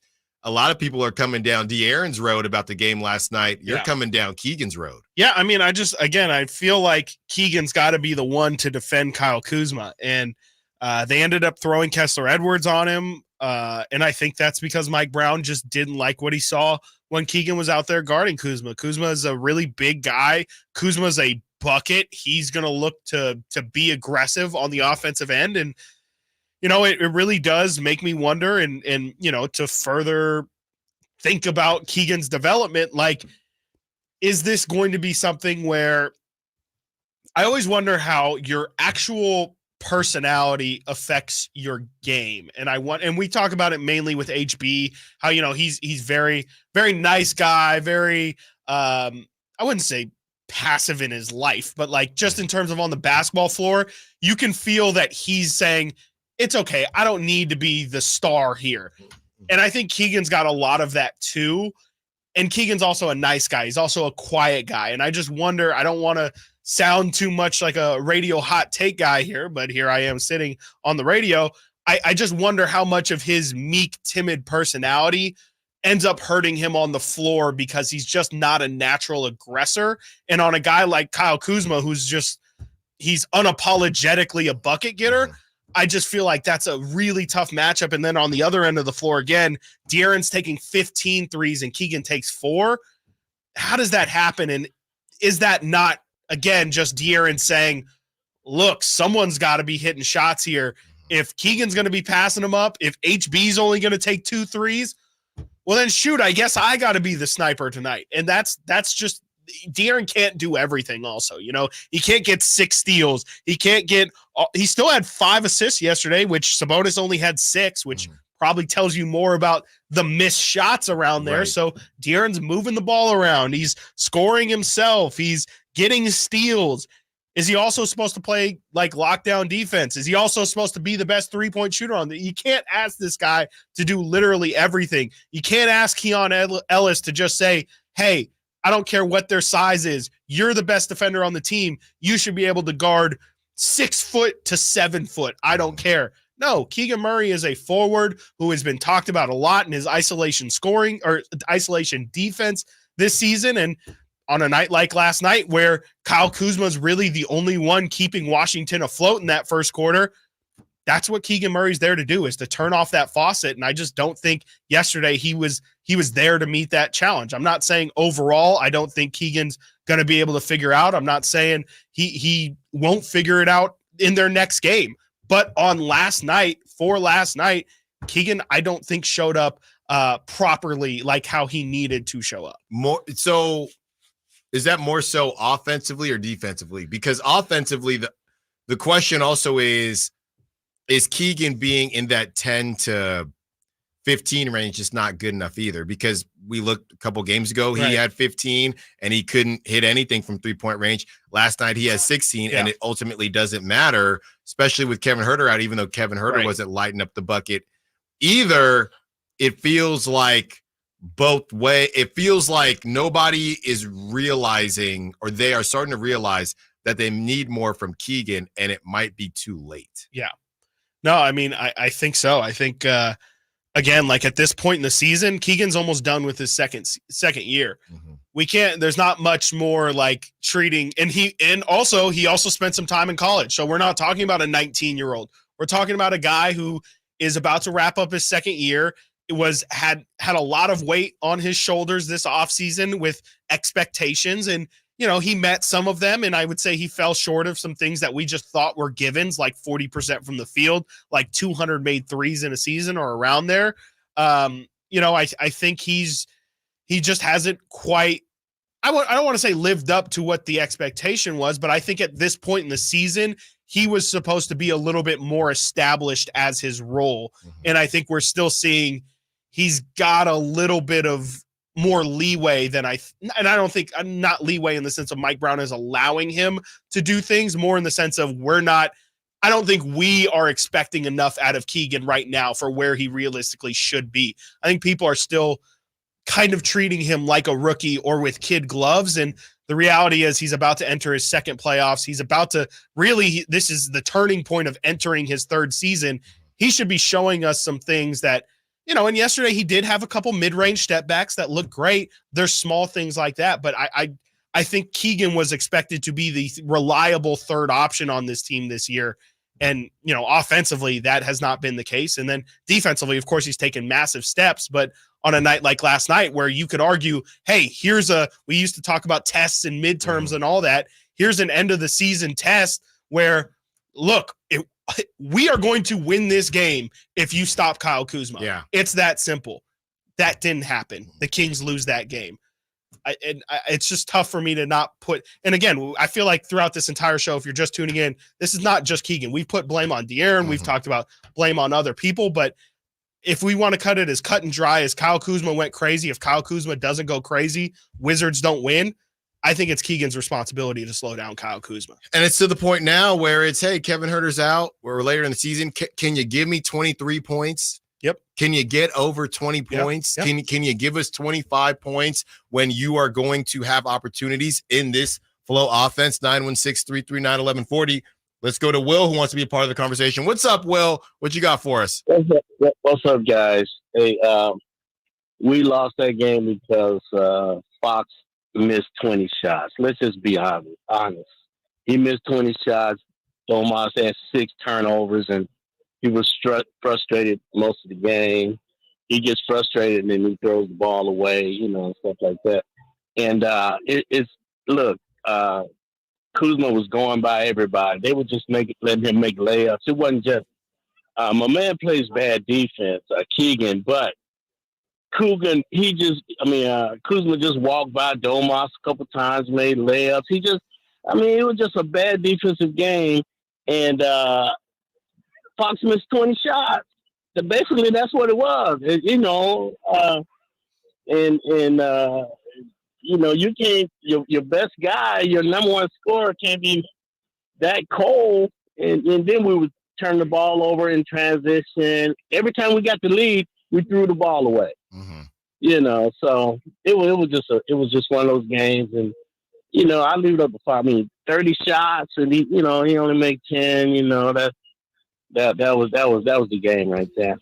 Thanks for the call, Will. Yeah, I think he only took that many shots because nobody else was hitting them. Wizards had 19 turnovers yesterday, by the way. Yeah. The Wizards turned the ball over more than the Kings did. But Kings had 15 turnovers. Right. Wizards had 19. Timely. And Taking the Kings, advantage. The Kings just could not take that momentum and run with it. And that was really it. You know, De'Aaron couldn't make any shots. He took the most because other guys were taking and missing shots or weren't taking shots, i.e. Keegan Murray. When we return, we tell you what is coming up tonight, pocket watching, and also we head to Ninerville as Ayuk is tweeting at a coach that everybody says he looks like, and Debo is complaining. Stiles and Watkins, Sactown Sports. You never know what you might hear when listening to a Sacramento Kings game. Out of Keegan, going for another triple. Man, is he feeling it. Keegan, can he do it? Yes, there's number 11, Keegan Murray. Keegan steps back. He just knocked down his 12th three-pointer, a Kings franchise record. He's got 45 points. Never miss a moment of Sacramento Kings basketball with Sactown Sports and the Sactown Sports app. Jiffy Lube has a special promotion going on right now. Simply purchase a Pennzoil Platinum full synthetic oil change at Jiffy Lube and receive a $25 e-gift card from popular brands for food, gas, and more. It's that easy. Simply purchase a Pennzoil Platinum full synthetic oil change and receive a $25 e-gift card. So basically, going to Jiffy Lube can get you a free lunch or a pizza for dinner. That's what we call added value for the consumer. That's why Jiffy Lube is #1 in the greater Sacramento area for oil changes. Visit jiffylube.com for more details and valuable coupons today. National Ping Club Fitter of the Year, Hagen Oaks Golf Super Shop is introducing the straightest, most forgiving Ping driver ever with the new Ping G430 Max 10K driver. A fixed back weight, Ping's largest head profile, and a carbon fly wrap crown help G430 Max 10K launch the ball higher with less spin for consistently longer and straighter results. Schedule your fitting and see for yourself at the Hagen Oaks Golf Super Shop, Fulton Avenue to Cap City Freeway, or online at hagenoaks.com. At Ashton & Price, we get injury victims to yes. Experience, yes. Ashton & Price has been around for over 25 years. No more insurance companies? Yes. Our clients focus on getting better, and we handle all the rest. Results? Yes. We've collected over $100 million for injury victims. No fee until we win? Yes. Our clients pay nothing until we win. Ashton & Price, the best at getting to yes. Remember, for the best advice, don't think twice. Call Ashton & Price. Country in the Park is back May 17th and 18th at Cal Expo with Brantley Gilbert, Dustin Lynch, Jay Cohen, Walker Hayes, and more. Tickets start at just $46. Country in the Park May 17th and 18th at Cal Expo. For more information, visit CITPfest.com. Brought to you by Fidium Fiber, Dawson Oil Company, and Good Guys Heating and Cooling. What's up? We're talking to Chad Hoblet of Hoblet Dodge Chrysler Jeep Ram. Chad, what's going on for Dodge Power Shot Days? A special sale on the very last of the new 2023 Dodge Charger and Challengers with savings up to $12,000 off MSRP. That means you can save up to 33% on some classic American muscle, starting as low as $24,520. And don't miss your chance to own a piece of history with the very last of the V8 Scat Packs. Wow, up to 33% off. Hey, that seems impossible. We do things a little different here at Hoblet. We're here to help you find the vehicle you need at the best possible price. That's why we don't have a bunch of dealer markups, surprise add-ons, or fees. At Hoblet, you get the small town experience with the big city savings and selection. There's no better time to take advantage of this savings at Hoblet. See their full selection at HobletDodge.com. Unbeatable prices, unbeatable selection. Nobody beats Hoblet, period. $12,000 total net savings after $63.30 factory rebates and $55.80 dealer discounts. Rebates may include $500 first responder bonus cash. Must be current member of eligible first responder association and California resident. 20th net savings. See dealer for details. Hey guys, do you know your T-level?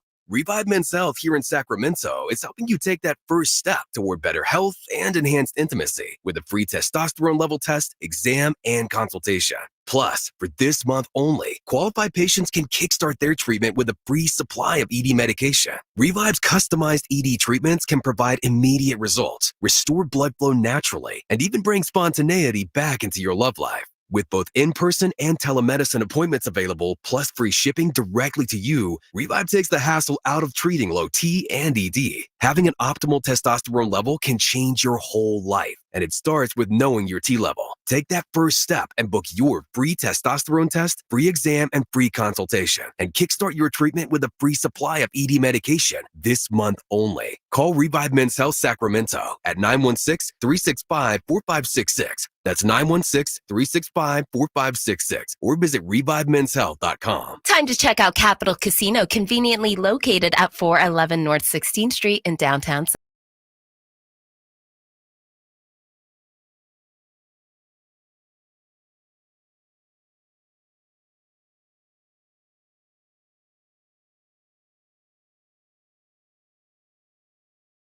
It's Stiles and Watkins on Sactown Sports. From the 5-3-0, the Kings could have beat the Wizards last night without shooting a single three. Should they shoot less threes against bad teams?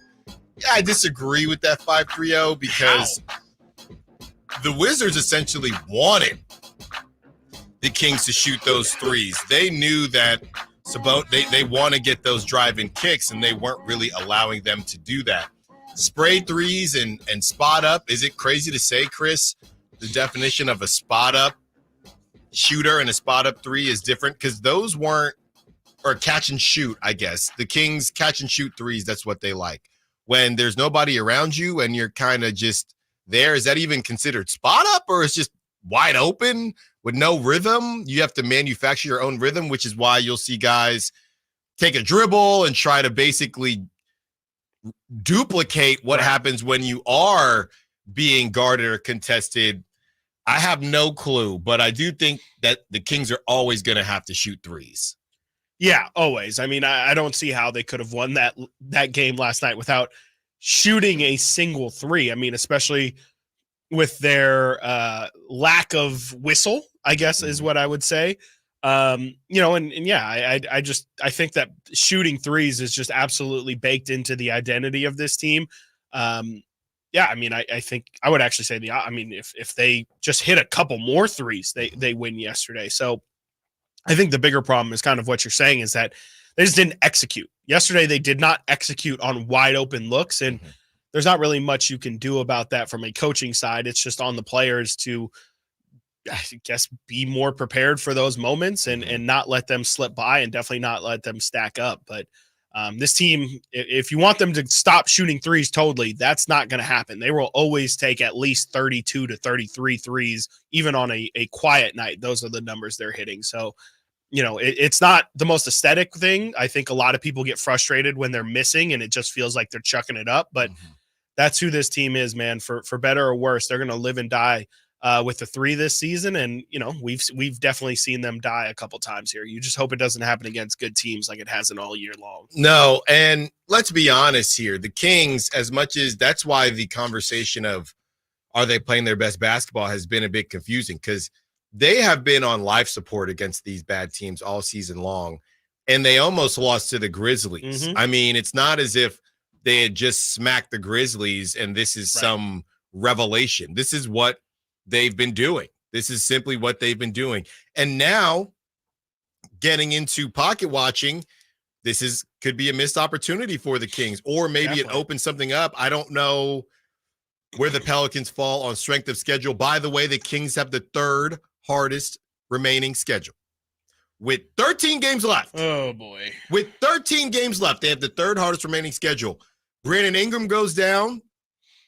Doesn't mean that the Pelicans are completely done, but the Pelicans, after losing to the Orlando Magic last night, they have a back-to-back. Now they have to go. They're going on their Florida trip. Ooh. All right. Now they go to Miami. So Pelicans at Heat, they could lose that game. They're only a game and a half up on the 6th seed right now. So look out there. I mean, there's a possibility that they slip and maybe that 5 seed becomes a little bit more open. I don't know if that's actually a good thing for the Kings, because even though it does open up another opportunity or another slot, it also does add another team now to the Pelicans mix. Are battling for 6 seed. Exactly. And it's just it's the Kings have definitely not done themselves any favors. They're going to be, like you said, I mean, third hardest remaining strength of schedule. They don't have any really, I mean, you're not playing any of the worst teams in the NBA until the last game of the season when you play the Blazers. Now you got to go earn it. And nothing will be given to you. You have to go out, and the Kings, no matter what, I don't know if it's going to be for positive or for negative, but at the end of the season, we're going to look at where the Kings fall in the standings, and we're going to say, you know what? They earned that spot. And it could be the 8th seed, and we could say, you know what? You guys tricked off one too many games. Yeah. You guys knew you had a tough end of the season, and that's why you're where you are. Or they get a 6th seed. Maybe they sneak into the 5, but let's not even act like that's going to happen. Maybe they sneak into the 6th seed, and you say, wow, you earned that 6th seed because you had to beat Dallas twice. You had to go to Boston and beat the Celtics. You had to go and beat OKC. You had to go earn that spot. Let's just hope that at the end of the season, we're talking about that as the possibility. Because right now, if you ask me, if you poll me, if we're doing beaming or dreaming, at least for the playoff or play-in portion, not necessarily the what happens in the playoff, I'm dreaming at the moment. I mean, I just think that they're fighting an uphill battle. They're in the 8th spot right now. They have we know Phoenix has a tough schedule. They're probably number 1 in strength of schedule. But you're playing Dallas, who's you're fighting against Dallas, who's got an easy cakewalk. You've got the Pelicans, who have a couple game advantage as well. So they've already afforded themselves the luxury of slipping here at the end. Kings have done themselves no favors. They got no one else to blame but themselves for the situation they're in right now. Mavericks and Suns, none of them are in action tonight. And we're to the point now where we're looking at the bottom portion of the play-in. The Pacers are at Warriors. Okay, that's tonight with Tyrese Halliburton trying to figure it out.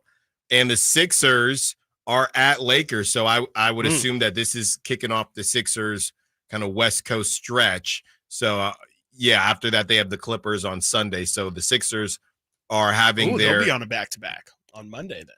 That's right.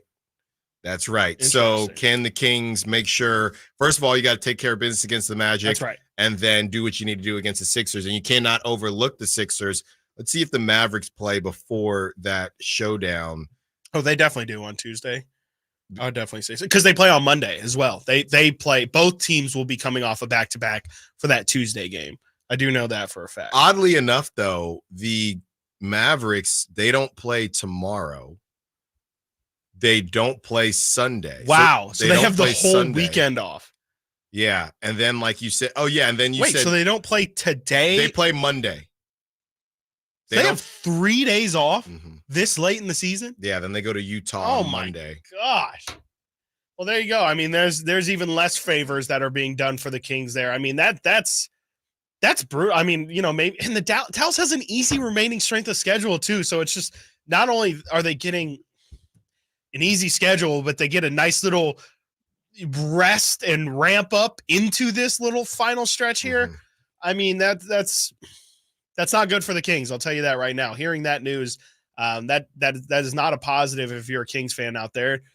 But, again, I'm not saying it's cooked. I think the Kings still have the same chance that they had yesterday. I still feel like they have very similar. I don't think yesterday really impacts too much of the overall outlook. But, again, it really just, if anything, it means those 2 games against Dallas, if anything, are no longer splittable. I think you have to win them both. But that's a big deal, That's though. huge. No, it is a huge deal, actually. You're right. Like, the difference between having to win both games versus we can live with losing one of those is, especially, that is a good point. At this point in the season, it is pretty huge. But at the end of the day, like I said earlier, it is all just taking care of your business, and it is all up to the Kings with how they're going to finish this season. And I'll put it to you like this. I know there are people that say Mike Brown is about overrated and get Brown out of town, and we've never been in that camp, okay? But I will say that with the 23rd, they spent the 23rd most money, right? The Kings, that's what their salary is currently at. So if you are part of that, if you're not part of the play-in, or I guess even if you are part of the play-in, that's 20 teams, so you're still getting good value, okay? But with that being said, when you have an opportunity for things, there are games like last night that will be brought up in the summer. Yes. Okay? And everyone needs to understand how important playoffs are for NBA team revenue. And when you dangle something like that in front of an owner and then it goes away, that's not good. Right. That is not good. Yeah. Having at least, 2 games, it would be at least guaranteed 2 games at home, especially in Sacramento. We saw how crazy it was last season. Vivek is probably salivating to get that. Right. If the Kings don't get any, the play-in, fine, whatever. At least you get something from that. Don't get me wrong. But it's not the same. And to not get that after having what you had last season, I wouldn't be surprised if, I don't know what big moves are made, roster, wherever, but don't let the Kings miss the playoffs, or things might get a little bit crazy in the summer. Rash decisions might be made. I'm just being honest. Yeah, I don't know if it'll be Mike Brown or Monty McNair losing losing their jobs, but I definitely think there's going to be a big shakeup for sure. I mean, you can't, and if anything, maybe it puts Mike Brown on the hot seat where it's, hey, that's not what we want. We do not want to take that big of a step back. And that means that if this upcoming season, meaning next season, they just raise tickets, doesn't go well, and they did just raise tickets, absolutely. So then if the following season doesn't go well either, or meeting expectations, whatever those new expectations are based off of the players they bring in, that's when it's okay, man. Like, this season, you might be coaching for your job. Next season might be coaching for your job. You're right. Like, things change really, really quick. And while I don't think the Kings are in a position to fire a reigning coach of the year, the season after winning coach of the year, a couple years removed, it might not look as crazy. And I'm not saying I would be for it, but you're completely right. If things don't go as planned this season, especially if it's a late season crumble, off-season talk's going to be crazy. I mean, I think they're going to make a big move regardless this offseason. I think everybody in that building understands that running it back's not going to do you any good next year. But yeah, I mean, there's going to be a lot more pressure on next year if this thing completely crumbles. But we're not there yet. We're not there yet. We won't go there yet. We're not there yet. And the way you stay away from there is by taking care of business on Saturday. We have the Magic preview that's coming up at 1:00. But coming up next, Ayuk tweeting at a NFL coach about their resemblance. But was he also saying, hey, you might want to come get me? Stiles and Watkins, Sactown Sports. Can Mike Brown build on last season's Coach of the Year award? Can the Kings exceed 48 wins? We will be better prepared to make the run that we expect to run come next playoff. Tune into every Kings game this season on Sactown Sports and SactownSports.com. It's a mystery where Old Spice finds its amazing scents like Himalayan sea salt, but I'm thrilled they have, because no other body wash exfoliates and moisturizes 24/7 like Old Spice Gentleman's Himalayan sea salt body wash. Now, if only there was a mountain range separating the Indian subcontinent from the Tibetan plateau where I could hide my Old Spice and keep my family from stealing it, my impossibly smooth skin will finally be safe. Progressive presents Precious Moments. Nothing beats driving cross-country in our RV. This is so much fun, Dad. I don't even need to look at my phone. It's not the destination, it's the journey. Jinx! The exchange you just heard didn't actually happen, but it could. Bundle your home and other vehicles with Progressive and you could use the savings to make sure that RV is always ready to hit the road. Who knows, your teenager might actually put down her phone for 5 minutes. It could happen. Progressive Casualty Insurance Company, affiliates, and other insurers. Not available in all states. The weather's warming up, spring is here, and so is road trip season. And if you're saying, yeah, sure, I would love to load everything up in my car and hit the road and go on a long road trip, but I don't trust my car. It's not dependable. Well, then go see my friends at Elk Grove Kia. They'll get you into something dependable and super affordable, like a brand new 2024 Kia Forte LXS for $19,988. Yep, at a time when the average new car price is over $48,000, Elk Grove Kia can get you into a brand new car for less than half of that. And this car's loaded with automatic transmission, an 8-inch touchscreen with rear camera. It's got advanced driver assistance system, so it's got tech and safety. And again, this brand new 2024 Kia Forte LXS can be yours for only $19,988. Only at the #1 Sacramento Kia dealer, Elk Grove Kia, in the Elk Grove Auto Mall, and online at elkgrovekia.com. Elk Grove Kia sale price, $20,738. Kia rebate, $750. Net price, $19,988. One at this price. Stock number GK9219. Expires March 31st, 2024. Norman, we need to pause this surgery. What, doctor? Because Xfinity Mobile just got even better. Now you're automatically connected to Wi-Fi speeds up to a gig while you're on the go. Plus, existing Xfinity customers can buy one unlimited line and get one free for a year. Visit XfinityMobile.com to learn more. Offer ends 6/21. Restrictions apply. Existing Xfinity Internet service and 2 new unlimited lines required. Reduced speeds after 30 gigabytes of usage per line. Data thresholds may vary.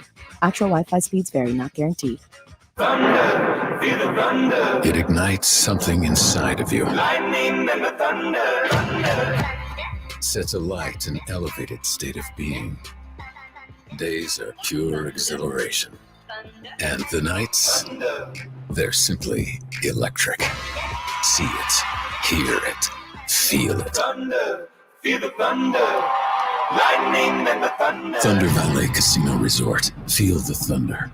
Hey, Sacramento, get ready to mark your calendars because here is your live events calendar. It's time to amp up your entertainment game. First, catch the comedic brilliance of Hassan Minhaj at the Safe Credit Union Performing Arts Center, March 29th. It'll be an evening filled with laughter that you don't want to miss. But hold on, it gets even better. On March 30th, Thunder Valley presents an unforgettable night with the Jacksons and Sister Sledge. Dance the night away to their legendary hits. And that's not all. You don't want to miss NF's electrifying performance at the Golden One Center, presented by Live Nation on June 8th. You'll be blown away by his raw talent and magnetic stage presence. And speaking of legendary performances, mark your calendars for June 11th, because Live Nation is bringing Janet Jackson to the Golden One Center. A night packed with iconic hits and mesmerizing choreography that will leave you speechless. And then, June 15th, Ronnie Cheng brings his hilarious show to the Safe Credit Union Performing Arts Center. It's an evening of hilarious comedy and unforgettable moments. Visit livenation.com or Ticketmaster to grab your tickets. And that's your live events calendar. We're your ultimate destination for the hottest live events in town. Right now, you're missing all the fun at the Hagen Oaks Driving Range powered by Top Tracer. It's the place to be this summer in Sacramento.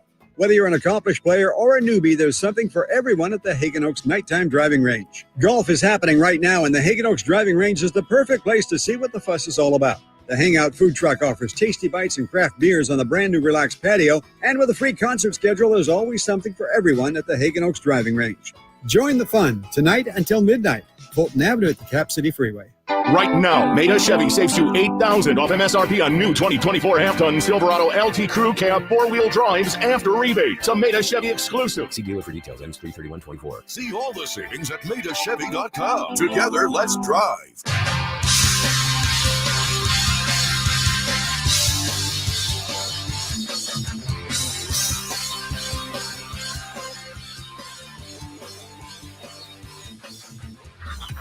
Sactown Sports. Check us out on YouTube. Search Sactown Sports and subscribe.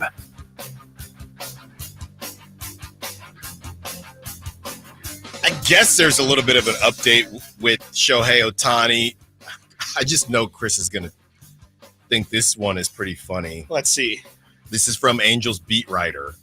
Okay. And basically, sounds like an unbiased person. He talked to some former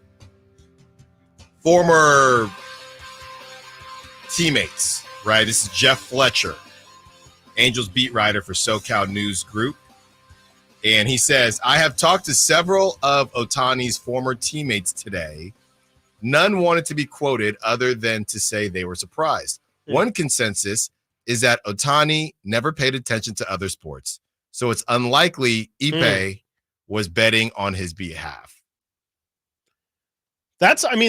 That's definitely something, like, in terms of the developments. I think that to me seems like a logical enough reason to count Ohtani out of it. Because if you're, if you rack up $4 million of debt, sports betting, and clearly Ohtani's not paying attention to anything. Not his accounts either. I kind of think so. I think the dude is just a baseball player, and I think that's all he really cares about is playing baseball. And from what I understand, he's a really private person. I guess it was big news to find out who he was married to, and I guess that's kind of become a big thing. LA, man, never should have went to LA. I guess, yeah. But I guess the reason why he was being so private was, I guess, the media attention over in Japan is like insane. Where I think I saw a video of somebody showing up to their house. It's just crazy. So, I mean, I don't know. I mean, I personally think that I have a tough time imagining Shohei Ohtani landing on American soil and then just being like, what's this betting thing I hear so much about? And then getting into it enough to rack up that big of a debt when teammates who probably aren't thinking, I mean, maybe they were, but I think if enough teammates are saying he doesn't even really pay, like if you ask him who James Harden is, he probably has no idea. That doesn't sound like a gambler to me. It just doesn't. Yeah. Interesting to say the least. I mean, unless you just think somebody told him, I mean, yeah, I don't think Shohei is the one putting in the slip, or definitely not putting in the slips, but telling people what to put on the slips. I don't think so. Right. Because based on this report. I mean, if it is truly like an Angels beat writer who does have, I joked about them being unbiased, but like if there's no reason for them to be lying about that, like I feel like that makes sense to me. And again, it would to rack up that much gambling debt, you have to be incredibly active. And there's just I just don't think Shohei Ohtani has the time for that. The only thing I would say is I don't know how much Shohei interacts with his teammates. He's got the interpreter, you know, I just don't know how much he was talking with his teammates, period. Yeah. So you would pick how up well do they though. know him, I guess is my point. I would think enough to know if like, I mean, you know, like we know some degenerates, like, you know, they talk about everything. They'll talk about Western Kentucky. They'll tell you about how Western Kentucky actually went on a nice little run in their tournament. Like those people know more about sports than probably anybody in the world because they actually put their money where their mouth is. It ends up really getting them in trouble, obviously, but like those people do the research. They think that they're onto something, which is why they put so much money down on it. I just think if Shohei were into sports or isn't into sports, I just have a tough time believing that somebody's just blind betting millions of dollars and losing it. Like that's just, you know, it just doesn't make sense. Yeah. And I think, and it's, I don't know. Yeah. All the translator stuff does also make sense for the most part. I mean, and it's weird that he's going back on his story. I know that kind of makes it a little less credible, but it does seem like he might have just kind of bitten off more than he can chew, and things just kind of got out of hand, as tends to happen with these people. Is the stance still we're not going to be investigating from an MLB? I don't believe they are. Oh, goodness. I don't believe they are. It's stinky. The tea is real. How does that make real sense? Spoiled? Yeah, that's terrible. You're not even going to do like due diligence, just not going to investigate the situation at all. This Y'all is have from banned Pete Rose and Barry Bonds pretty much, but just not even going to sniff this Shohei thing. Yeah, the IRS is investigating Shohei Ohtani, interpreter and alleged bookmaker. Here's what we know. All three, or was that a clause of they are investigating the interpreter? They're investigating Shohei as well. They are not investigating Shohei. Okay. They are not investigating Shohei. Right here, MLB gambling policy is posted in every locker room, just all this stuff. And yeah, it doesn't look like Major League Baseball themselves are doing anything quite yet. But yeah, it is. It is very, very interesting. I mean, is it really surprising though? This story? No. Okay, I was like, yes. No, yes, it is. No, I mean I'm shocked. No, and this is from Barstool, so take it with a grain of salt. But MLB is reportedly not bothering to investigate Shohei Ohtani, and they are going on to say, yeah, there's a lot to unpack, as one would expect. They're not, as of right now, they're not. Ohtani, this is from Fabian Ardea, and you have Fabian, who covers the Dodgers for The Athletic. He says the latest on Shohei Ohtani. Ohtani is not currently facing discipline, according to an MLB official, nor is he believed to be under active investigation by the league. That was yesterday at 5 a.m. Do you think Shohei has to speak on this sometime soon here. You gotta say right? something. Like, you can't just say nothing. Someone's going to ask the right questions. And this is also where I can see this getting dicey, and it's because he also obviously has to get a new interpreter as well. Like, how much of this is going to be? I mean, the Dodgers are going to try and sweep it under the rug, as I'm sure Shohei will as well. But this seems like an unavoidable thing. Like, you can't. It helps that they're still in Korea right now, but once they come back here, I mean, if they go back to spring training, this is going to be all everyone is asked about. I mean, they might be on the way back now. It was only a 2-game series. I guess so, right? Yeah, and they finished yesterday. I would imagine that's a long flight, but I think I might have seen video of him returning today. But once the action starts back up again, this is not going away. So Shohei's going to have to answer questions about this sooner rather than later. They play the Angels on Sunday, there you go. For spring training on Sunday. So, and that is not in Korea. Yeah. And everything kicks off next week. Mm-hmm. That's right. And then the season starts up. So we will keep everybody in the loop there. There's just so much to kind of break down on this, even though not much has happened. But yeah, MLB as of right now, not actively investigating Shohei. I know they don't want to, but they definitely don't want to. They may not have a choice. When we return, previewing the Orlando Magic. They're hot right now. Stiles and Watkins, Play the Sactown song. Sports. Subscribe to Sactown Sports on YouTube and watch the Carmichael Dave Show with Jason Ross, Stiles and Watkins, and the Drive Guys. Live Monday through Friday from 6 to 6. Plus view archive shows and exclusive content. Subscribe at youtube.com/Sactown Sports.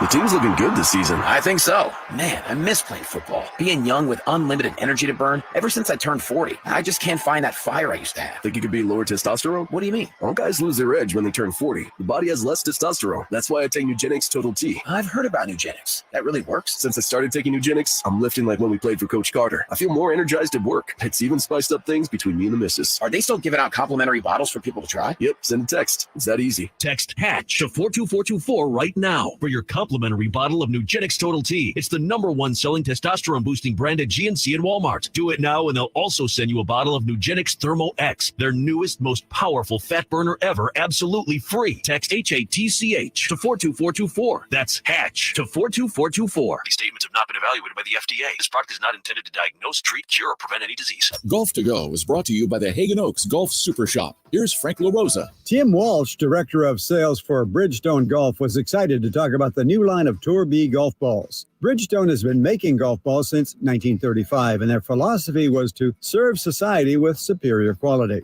All these years later, quality is not in question. While we as players tend to settle on a ball that will increase our distance or one that will enhance feel.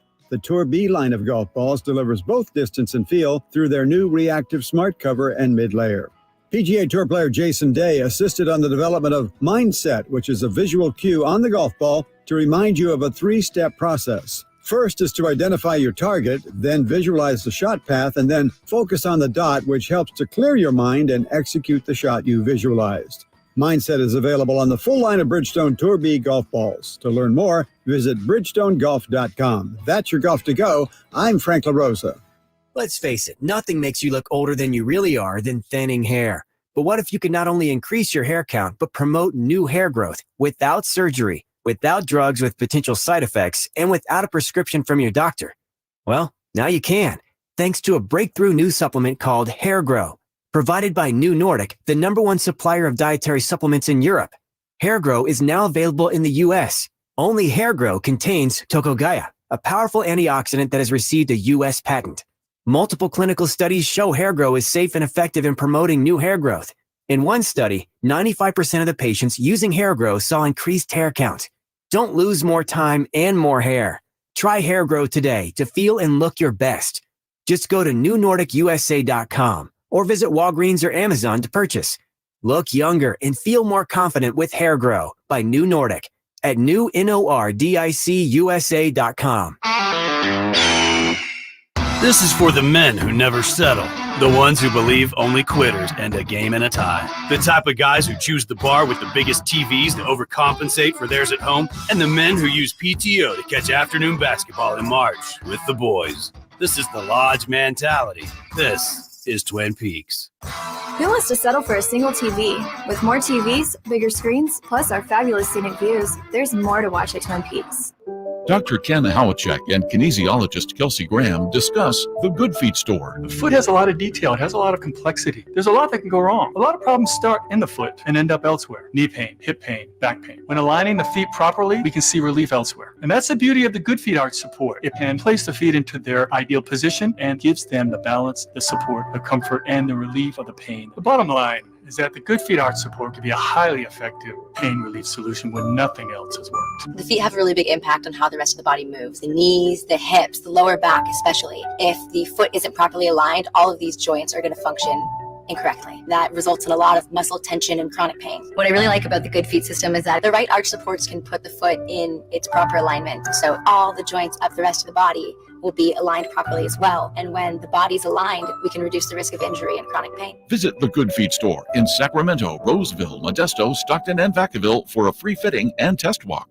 Welcome to the March Mania sales event at Kia of Vacaville, Northern California's premier destination for automotive excellence. Get ready for an exhilarating showcase of our 2024 vehicle lineup, where innovation meets the road and customer satisfaction reigns supreme. Step into the future with the all-new Kia Sportage, where cutting-edge design harmonizes with dynamic performance. Explore the outstanding fuel efficiency of the Kia Niro, a hybrid marvel that redefines eco-friendly driving. Experience the unparalleled luxury and versatility of the Kia Telluride, setting new standards for sophistication and practicality. Don't miss out on our impressive selection of eco-friendly Kia hybrid options, tailored for drivers who demand efficiency without compromising on style. And for those seeking the EV9, Kia of Vacaville has it ready for delivery or in stock. Visit us today during March Mania and discover why Kia of Vacaville is the ultimate destination for automotive excellence. Model availability and features may vary. Please visit Kia of Vacaville for more information. KHTKAM Sacramento, KYMX HD2 Sacramento. From the Power Business Technology Toshiba Studios, your flagship station for the Beam Team. Should we light the beam? Light the beam, baby. Sactown Sports.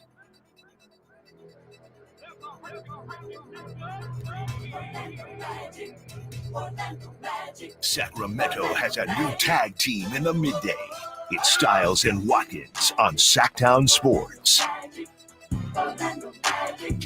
Splendid Ride. Chris loves this song. Every time.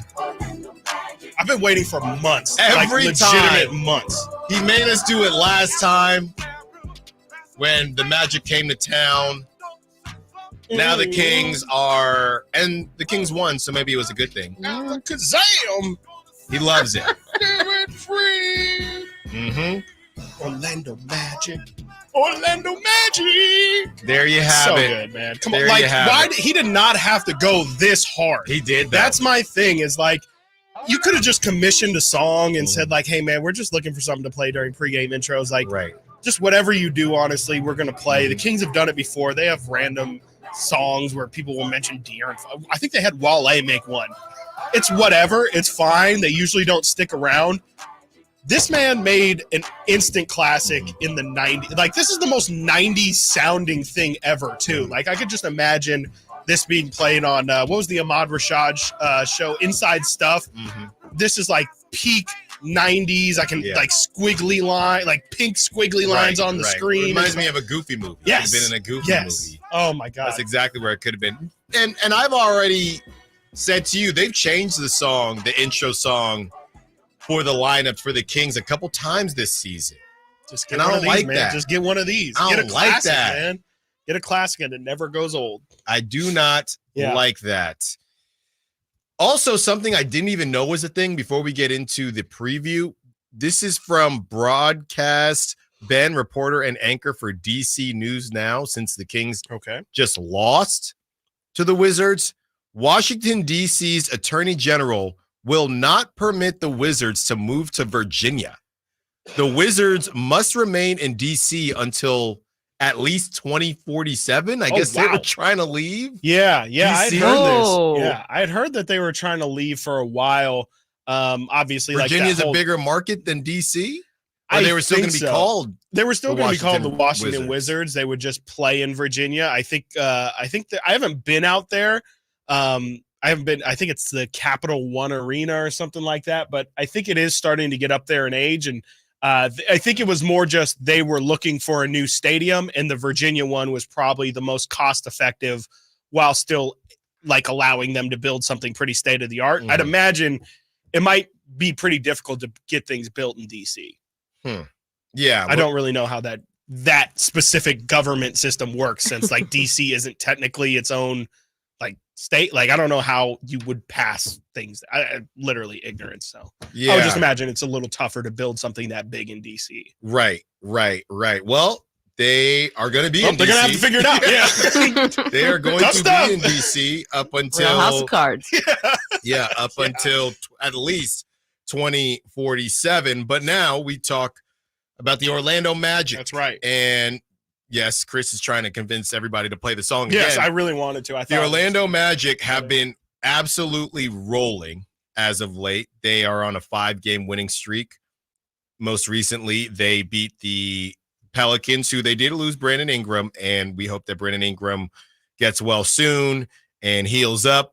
But the Magic, they're a problem. And a lot of people remember the end of games, but they don't remember how things really transpired. Yeah. And I don't know how many people realize that Franz Wagner went out in the late first quarter. He did not play. Might have even been early. And first, he's the second best player on the team. Yes, 100%. And they took the Kings to double overtime. Yep. They shot the lights out, but they took the Kings to double overtime without their second best player. Yeah. And, I've not forgotten that. I did forget the nugget about them shooting ridiculously from three. I think they set like a season high that day. Yeah. Might have even been a franchise record. They tied it or something like that. Something crazy. So I guess, you can maybe convince yourself that, hey, maybe if the Orlando Magic shoot more like how they typically shoot, which if I had to guess is somewhere near the bottom of the NBA, maybe the Kings get that result. But nonetheless, I mean, the fact that game goes into double overtime without their second best player, it's got me feeling a little bit nervous. It's got me feeling like Orlando has to feel like these Kings just keep sneaking by every time. You had the De'Aaron Fox half-court buzzer beater last year. You have a double overtime game where you lose your best or second best player, and Paolo scores 43. You've got to feel like if you're the Orlando Magic, like you're just on the cusp of getting over this Kings hump. And it wouldn't surprise me if tonight Orlando does bring their A game. They are an incredible defense. They're number 2 in the NBA in defensive rating. So the Kings, better make sure they're on their defensive P's and Q's, but also makes me afraid about the shooting, man. I mean, I'm worried. To have the shots not fall like they haven't these past couple games, and then to be going in against an Orlando Magic team that already has ridiculous length, ridiculous size, and is going to disrupt them from the perimeter. They just have to be locked in. Like you're going to have to hit tough shots. Forget the open ones. There's going to be a lot of contested threes. And with Paolo and Franz both being bigger guys who are going to play forward, the Kings' best 2 shooting options, Keegan Murray and HB, are going to be guarded by those guys. So like I said, I would not expect a lot of open looks, probably a lot of tough contested threes that they're just going to have to make, man. They just are. Chris, I just gotta say some numbers that aren't going to make you feel good. Oh gosh. This is the last time the Kings faced the Orlando Magic. Okay. I initially said it felt like that Franz Wagner went out towards the end of the first quarter. Yeah. Franz Wagner played 5 minutes. Yeah. In that 5 minutes, he was 2 for 4, including a 3-pointer. He had 6 points in 5 minutes. He had 2 rebounds already and an assist in 5 minutes of play. No, he is, Paolo kind of had to go a lot more iso ball because Franz is the guy that usually sets things up for him. And he is the Sabonis to Fox of them, where, Franz arguably could be the more valuable player. Maybe Paolo's more skilled, more individually talented, but Franz is the thing that makes that team go. And so, it's kind of, you almost have to take that game that the Kings won with a grain of salt. It's a tough test, man. It's a really, really tough test. This is almost equivalent to that of playing the Pelicans, I think, just with their length and what the Magic pride themselves on is the defensive end. Kings are just going to have to bring it, man. There's no other way of putting it. They have to play exactly how they played during that little 5-game stretch that we were just fantasizing over a couple days ago. They've got to bring the defense, but the offense, it cannot be at the expense of offense. You have to still be able to play on both sides of the floor, and you're not going to be able to give them a leash, man, because if Orlando gets up 10, it probably isn't going to be like everybody else where, oh, okay, it's fine. It's a game of runs. You're going to want to keep that game close as long as you can if you're not going to have the lead. They shot 56% from 3. Woo! Jalen Suggs had 24 points. Oh, man. Paolo Banchero had 43 points. This is something else, man. Caleb Houston had 15 points. And you're gonna have to show up. I'll be honest with you, Chris. I'll be vulnerable here on these airwaves just because it's just me and you. Yep. I think this could get ugly. It could. I think this could get ugly. I know the Kings have shown up in bigger games, but I don't like how they played yesterday. Yep. I really don't like how they finished against the Grizzlies. I know they played well against the Raptors, but I don't like how they finished against the Grizzlies. I'm not trying to say this whole thing was fool's gold because I do think I would like to be very wrong, to be enjoying myself. Tomorrow night, my birthday celebration continues. Right. Yeah. And I would like to be completely wrong and say, man, I whiffed on that, but I don't feel great. I do not feel great. I agree. I also don't feel great. I think that Orlando presents a lot of problems that I don't know the Kings have solutions for. I'm not saying it's impossible, but the Kings are going to have to win the guard advantage that they have in that game. I mean, Orlando has a ton of guards. You mentioned Jalen Suggs. They've got Markelle Fultz in the wings. They've got tons of guards that they can throw out there. Anthony Black's been somebody who's come on for them as of late. But De'Aaron Fox has to be, like, I know he was trying to be the other day and the shots just didn't fall. Gary Harris, man. De'Aaron has to be the best player on the floor. Sabonis got to dominate his matchup. He's got Wendell Carter, I would assume, on him.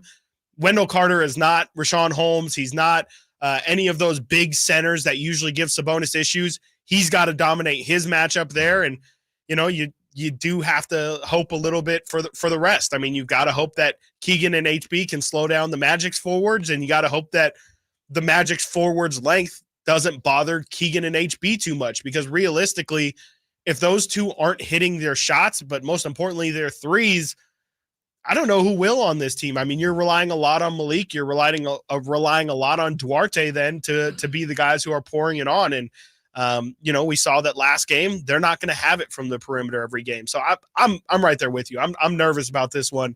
I was shocked when Dave told us this morning that the Kings are somehow favored in this game by a point now. I don't like that at all. Yeah, that makes me feel even worse, as a matter of fact. You know who you're going to need? Sasha Vezenkov. You're definitely going to need Mr. Vezenkov. You're going to need Sasha, and if you don't have him, yeah. And what a crazy world we live in. You talk about Kevin Huerter, who offensively had been fairly cold, right, throughout the duration of the season. He's had his moments. I know during one of the roundtables, Frankie said, if you actually look at it, he's been shooting the ball pretty well. It just hasn't been a lot of points accumulated. Yeah, not been on high volume. You lose Kevin Huerter, and I don't think those two things are completely connected, but I don't think those two things are also disconnected. But an offensive team now, we're sitting here worried about the offense. The offense. That's right. Yeah. The offense. Yeah, and I don't know how to feel about it. Like, part of me says that's the one thing that we just shouldn't be, because we just know even if they have a couple bad games, they're going to turn it around. But again, it does make me question how much of the offense is it actually because of a result of how hard they're playing on the defensive end, which is something we've seen all year, or at least at the beginning of the year. I'm not sure, man, because Brendan says it all the time, but like ultimately, like you just put there, the Kings are an offensive team. And if their offense isn't clicking, then they're not going to be the team that they're built to be, and they're not going to go anywhere. So if the offense isn't clicking at the end of the day, they're probably not going far in the playoffs. That's kind of what happened last year in the playoffs against the Warriors. We can talk about Sabonis getting out rebounded. We can talk about this and that, but at the end of the day, Kevin Huerter, HB, and Keegan for 3 games couldn't hit a shot. And their offense did not look how it looked all season long, with the exception of, I believe, game 4 was really the only game where that looked like the Kings offense of all year. The offense is starting to be concerning, but I'm just not there yet on being full panic mode on the offense, but it's definitely on my radar for sure. Saturday's huge. Yeah. Saturday is huge. When we return, Brandon Ayuk has some things to say to an NFL coach, and Debo complaining again. Also, the Giants announce what they will be doing since they have moved on from Rennell. Stiles and Watkins, Sactown Sports. The NFL's leading rusher plays here. And a handoff to McCaffrey, walks in the end zone. Handoff to McCaffrey, takes it right down to the goal line. He does his thing again. McCaffrey goes in motion right. Backwards pass led by Juszczyk. A block there. Hurdles the man. 10-5. Touchdown! CMC! You can hear all of Christian McCaffrey's touchdowns on your home for 49ers football. Sactown Sports. It's time to trade in and trade up at Northern California's #1 Honda dealer, Stockton Honda. Whether you're shopping new or pre-owned, Stockton Honda has the selection and savings. Plus, get top dollar for your trade. Come in today or go to StocktonHonda.com. It's all a click away. Anytime, anywhere, it's all here. StocktonHonda.com. Claim based on 2022 total new and Honda certified pre-owned vehicle car sales from American Honda Motor Company's own loan report. Norman, we need to pause this surgery. What, doctor? Because Xfinity Mobile just got even better. Now you're automatically connected to Wi-Fi speeds up to a gig while you're on the go. Plus, existing Xfinity customers can buy one unlimited line and get one free for a year. Visit XfinityMobile.com to learn more. Offer ends 6/21. Restrictions apply. Existing Xfinity internet service and 2 new unlimited lines required. Reduced speeds after 30 gigabytes of usage per line. Data thresholds may vary. Actual Wi-Fi speeds vary, not guaranteed.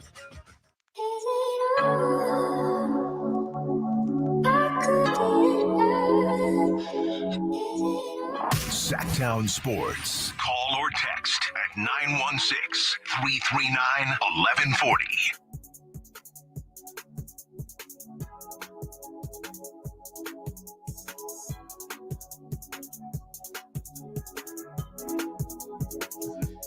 This is a fun one from the 707. Shout out to 707. Hey, Alan, now that you've been a member of both camps, how would you say the Kings organization and fan base compare to the Warriors? That's a great question. That is a great question, 707, but I'm not doing that now. Okay. Yeah. I'm not doing that now. You're right. We're definitely Smart. doing that in the summer. Smart. What I will say, I've never really thought about it before, to be honest with you.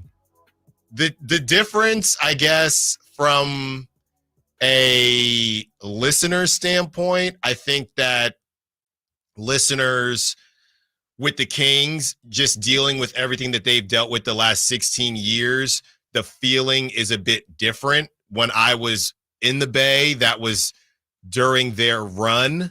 So the expectations were ridiculously high. That's true too. So a game like last night, the phone is off the hook just with people freaking out. Right. There's less, and there's a text right after that text that illustrates what I'm saying. Yeah. That's anger because we're wasting Steph. We're wasting the core. KD's gonna get mad. Yeah. Yes, exactly. He's gonna leave. Here, it's just I'm afraid to get hurt, so I don't really have that high of expectation. Right. We've seen that on the Sac Chat. And literally the next text from the 530, I don't even want to watch the game. I don't want to be upset or disappointed once again. There you have it. That's it. That's the biggest difference for me. There's less anger with the team because I do think there's a good bit of the fan base that's happy to be competing again. Even if it's in a play-in, right? To just have that atmosphere. So we'll get into that more in the summer, and if you look, and I'll do the thing, Sacramento knows way more ball. Kings fans, they know way more ball. That's all you had to say. They know way more ball than out there in the Bay. They just know Steph Curry and the Splash Bros. That's all they know. And Draymond, it wasn't his fault. This happened or that happened. Where else is he supposed to put his foot? Yeah, we would have won even without KD. Light the beam. Light it. Come on, Draymond. Come on, Draymond. So, great question, 707. I will answer that in depth. We'll have plenty of time to answer it in the summer. But hopefully it's late in the summer, which means that the Kings have been playing for a very, very long time. Taking a quick break from the Kings to talk some Giants and Niners. Giants announced, this is interesting. You talk about cost cutting. Giants announced that they will rotate PA announcers. You and me? We going to get a shot? I mean, can I sign up? Can I get in here? They will rotate PA announcers. With Rennell now, I guess they are not going to bring back Rennell, at least not right now. Yeah. And somebody maybe after the tryouts. After the tryouts, somebody had a really great tweet. They said, "So you're telling me the Giants are now platooning PA announcers as well as players? Are they going to have openers? Yes, openers. Someone's going to do the start first the name. 3 innings. Yeah. You do the first name. I do the last name. Now up, Austin Slater, or somebody else says it. So, yeah, that's what they're just going to do the Keegan Murray thing. They're going to play it off like we heard Sacramento. Keegan, Austin. And just wait for the crowd to say Slater. I think my mom said that they went to and this is going to be a random stray here, but my mom and my dad went to a Shaka Khan concert. Okay. Right? And basically they didn't know. It got to the point where she kept saying, sing it. And they got to the point where they honestly thought that she forgot the words because they're like, we kind of did pay for you to sing. It gets to a point where it's all right, Shaka, we kind of wanted you to sing. That's what we paid for. That's what the Giants are going to be at. They're going to try to flip it and say, you tell us who's up next. Exactly. Come on, Giants fans. So Giants, they will be rotating PA announcers. You see the LED lights too? I saw that. I saw that. So I will say, Camilo Doval, coming out to those lights, throwing that cheddar cheese.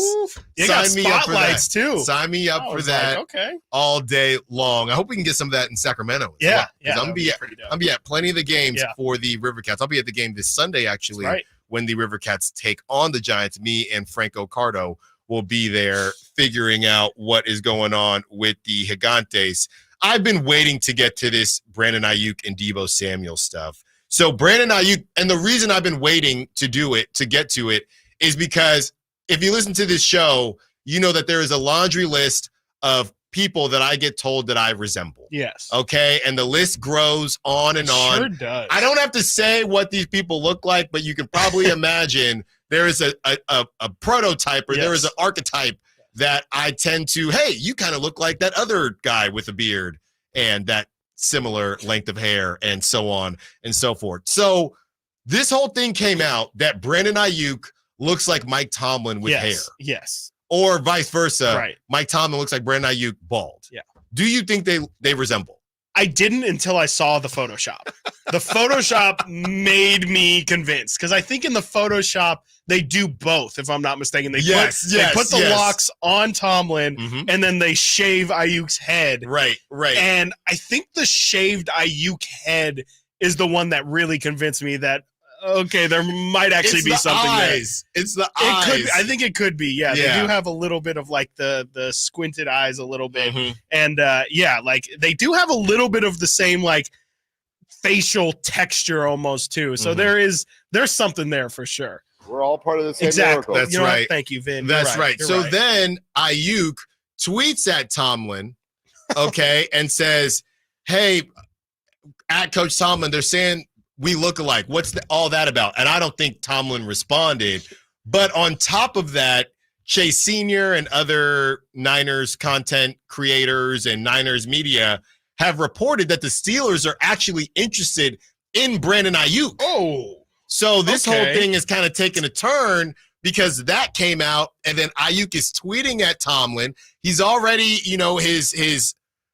his significant other was talking about this might be our last time in Santa Clara and this, that, the third. It's just a mess with these wide receivers. Yeah, who would have figured that receivers would just be so dramatic and cause so many issues? I mean, like, it is kind of baked into the position almost, but this is a little bit excessive. It feels like both receivers are both complaining, and it's like, we did just go to the Super Bowl last year, guys. Like, the grass is not greener on the other side, I promise you. So, it is feeling, at least feel wise, if at this point in the offseason, it's starting to feel like I don't know if both of them will be back. The Niners obviously want them both back. It's definitely best for the Niners to have them both back, and not only that, but re-up Ayuk. But with how they're acting right now, it seems like they're almost trying to have a competition of who can get pushed out first. Yeah, and we'll get to Debo's tweet in a second. Let's get to Steven. We're up against it. But, Steven, we always got time for you. Steven, I've eaten one oatmeal raisin cookie so far. I still have another one waiting for me. I still have the birthday cake cookie. And I'll tell you what, Steven, we got to shame him here on the air. So I got to let you know this, Steven. So the cookies get delivered to me, right, during a break. Okay. They get delivered to me during the break. Nate is literally following Simone with a napkin. And get this, Steven, it gets worse. The one chocolate chip cookie, that man was going to take it. I said, what are you doing, Nate? Well, hey, man, can I at least look at the cookies first? It was such poor form. Steven, what is wrong with your guy? I don't know. I have no words. I have no words for such action. I cannot confirm nor deny that his actions were selfish. So Nate, if you're listening, shame on you, buddy. Thank you. Thank you, Steven. You. Thank you again for the cookies. What you got for us? No, you're so very welcome, man. I hope you enjoyed it, man. I really appreciate you shouting me out, but that really wasn't all about it, man. It was your birthday, man. I like you. I respect you, man. You're really cool people, man. So that's me saying welcome to Sac, my guy. Thank you. Thank you. Shoot. Kings, man. I got on just before you guys switched over to the Niners. I have never felt more I'm not mad. I'm just disappointed. I've never felt that way more times this year than I don't know. 16 years will I'm sure we can collect a few, but man, this year's been rough. And last night was I can't find any excuses in it. I can't find any excuses in the way that these guys performed last night. It was just these guys were cold. There was no backup plan. It felt like it was just, we're going to keep running the same thing and hopefully these guys can shoot themselves out of it. But man, these early timeouts, I mean, we got to find somewhere to where it's like Mike Brown should not be so emotionally charged to call a quick timeout.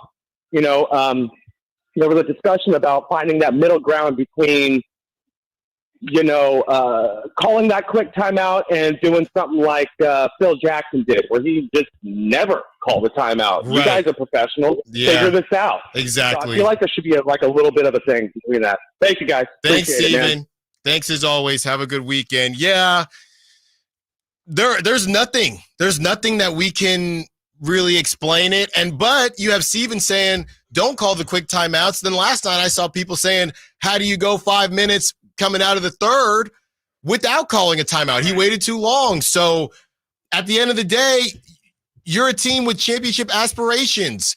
Doesn't matter when the timeout gets called, in my opinion. You got to figure it out. When we return, Debo, he's complaining. Also, we have dog segment, and if we can find some props, we'll find them. Games tomorrow, so it's a little bit tough. Stiles and Watkins, Sactown Sports. The only place you'll find De'Aaron Fox is Sactown Sports. Spins away from the defender. In the paint. Soft floater. That's a great play by De'Aaron Fox. Hey, Sacramento. It's De'Aaron Fox, and you're listening to the home of the Sacramento Kings, Sactown Sports. Your local sports leader. Sacramento weather is brought to you by the Arnold Law Firm. I'm Tamara Berg in the KCRA 3 Weather Center. We're looking at sun and clouds with rain developing later this afternoon.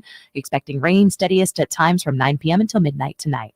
Get the latest forecast on the KCRA 3 News and the KCRA 3 app. The recent storm has caused dangerous driving conditions for us. The Arnold Law Firm has seen how a collision can turn anyone's life upside down. Be alert and stay safe. The Arnold Law Firm, providing real justice for you since 1975. Call 916-777-7777. Ulta Beauty's semi-annual beauty event is happening now. Unleash your love for beauty with 50% off daily beauty steals on hair, skin, makeup, and fragrance. Shop your favorite brands like Tarte and Fenty Beauty by Rihanna. Plus, grab perfect hair care pairs from brands like Redken and Olaplex. And check out new arrivals from brands like Charlotte Tilbury and Dyson. Shop the Ulta Beauty semi-annual beauty event online, in-store, or try pickup today. Now through March 28th. Ulta Beauty. The possibilities are beautiful. Conditions apply. Are you a victim of the timeshare trap and think there's no way out? I'm Chuck McDowell, founder of Wesley Financial Group, the original timeshare cancellation expert. And I'm here to tell you that there is a way out. All you need to do is give my office a call. I will send you a timeshare exit information kit absolutely free, explaining how the timeshare industry works and your options for cancellation. Call Wesley now for your free info kit. 800-952-1155. That's 800-952-1155. Taste on a whole new level at Sky River Casino in Elk Grove. Enjoy the height of hospitality, whether you're craving an upscale steakhouse, authentic Chinese hot pot and dim sum, or having a refreshing beverage while watching the game. Visit skyriver.com today. Gambling problem? Call 1-800-GAMBLER. Kevin Lewis of National Garage Door. Whether you need to repair a broken spring, install a new opener, or buy a quality Rainer door, National Garage Door is here for you. Call us today to see how we can transform your house with a new garage door. 638-4554 National Garage Door. Fidium Fiber Internet has put together a heck of a lineup. It's 100% fiber internet. You get a dedicated connection and lightning fast upload and download speeds up to 2 gigs. Plans start at just $25 a month, so everyone can join in the action. Maida Chevy saves you $8,000 off MSRP on every new Silverado LT and RST half-ton diesel in stock after rebates. A Maida Chevy exclusive. See all the truck season savings at MaidaChevy.com. Together, let's drive. See dealer for details. Ends 4/30/24. Country in the Park is back May 17th and 18th at Cal Expo with Brantley Gilbert, Dustin Lynch, Jay Cohen, Walker Hayes, and more. Tickets start at just $46. Country in the Park, May 17th and 18th at Cal Expo. For more information, visit CITPFest.com. Brought to you by Fidium Fiber, Dawson Oil Company, and Good Guys Heating and Cooling. Hey guys, do you know your T-level? Revive Men's Health here in Sacramento is helping you take that first step toward better health and enhanced intimacy with a free testosterone level test, exam, and consultation. Plus, for this month only, qualified patients can kickstart their treatment with a free supply of ED medication. Call Revive Men's Health Sacramento at 916-365-4566. That's 916-365-4566 or visit ReviveMen'sHealth.com. The sewer system. It's probably the last thing on your mind, and that's okay. Because at the Sacramento Area Sewer District, it's our first priority. As the region's largest sewer utility, we own and maintain thousands of miles of sewer pipe. And our job is to get to your sewer problem before it interrupts your life. So whether you've got a slow drain or a backup, call us first, day or night. The Sacramento Area Sewer District. It's a dirty job, but we're happy to do it. Jeff Lynn's ELO. Mr. Blue Sky, please tell us why. Live in concert in Sacramento. The Over and Out Tour. Jeff Lynn's ELO. The final tour. All the hits. Live at Golden One Center, October 23rd. Get tickets now at Ticketmaster.com.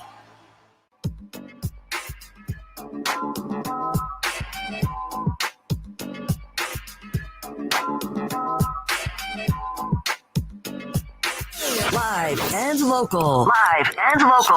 This is Sactown Sports.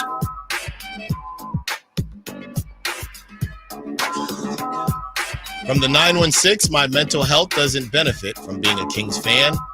The losses to bad teams feel worse than wins to good teams feel good.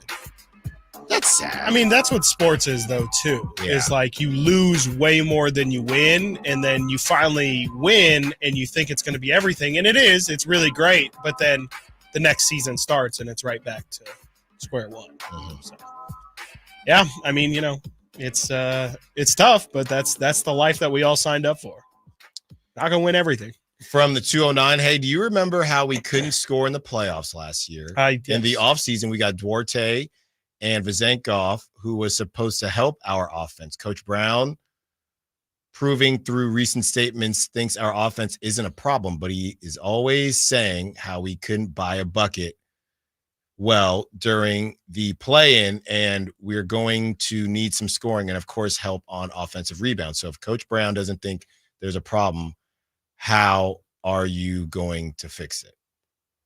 I'm going to have to reread that one myself. There was a lot that came in. I tried to do my best 209. Sometimes they come in a little jumbled segmented out. It sounds like 209 is saying maybe we did need more offense. I don't think so. I definitely don't think so. I mean, I feel like if anything, this team has way too many offensive-minded players, and we talked about that when we talked about the Mike Malone comment, right? Where Mike Malone is talking about there's come playoff time, more so deep in the playoffs, you can't have one-dimensional guys, and we can go down the list, but the list of guys that the Kings have that are one-dimensional on the offensive side greatly outweigh significant. I mean, the only two people I guess you could really say that are defensive-minded players and really anything on offense is a plus is Davion and Keon, and that's really it. That's pretty much it. The bottom line is that if you have offensive players that continue to go cold at the worst times, then maybe it's tough to say that you don't have enough offense, but maybe you just need different offensive players. Frankie Cardicelli, our Sactown Sports Kings insider, love this one. Yankees every season have one of the top ranked offenses. Yeah. Then they get to the playoffs and forget how to hit a curveball. Right. How do you improve? You have a good offense. They just keep stinking. Kings had the best offense in NBA history last year. They keep stinking when you can't stink. Yeah. Does that mean they don't have a good offense? I don't know. Yeah, I don't know. Or does it mean that the guys lights were too bright? Exactly. Maybe shout out Baby Stiles. Exactly. In the baby race. Maybe the guys just, they don't have enough. We do the dog segment. We're about to do it, but maybe they don't have enough guys who got that dog in them, truly, where it's lights are brightest. You have to perform today. Some people can't play with that level of expectation. They got tight last night. This is how the Kings have been playing, is that little. They got tight last night. Snarl. They knew. They got tight against the worst team in the NBA. Once the Wizards say, I dare you to shoot, same thing happened with the Grizzlies. They're going to get clowned, and they're getting clowned, okay? They can't get clowned too much because teams are still thinking, depends on what Kings team. Whoever the Kings get in the play-in or Good the luck first playoff scouting. series is going to be so confused, thinking, I don't know what to do with this team. I have no clue what to do with this team. Before we get to dog segment, I just had to bring this up because this is from Debo Samuel. Can we, and I don't even really know what he's referring. This is from Debo. Can we have a life when football season over? Can we travel, enjoy ourselves, go out and have fun without you fans saying all this unnecessary bleep? Folks be bugging. You can, Debo. You can. This is the same Debo who's in the Netflix special. What are we talking about? Right. You don't. You get a whole off. Just turn your phone off. Yeah. Turn your phone off. Yeah, go to the Bahamas, do something, man. You have a whole off season. You have a whole do it. Football doesn't start until September, the brother. The answer is yes, you can. Yes, you can. You just don't do it. Yes. You're on the Netflix special. Yep. You're on Kay Adams. Yep.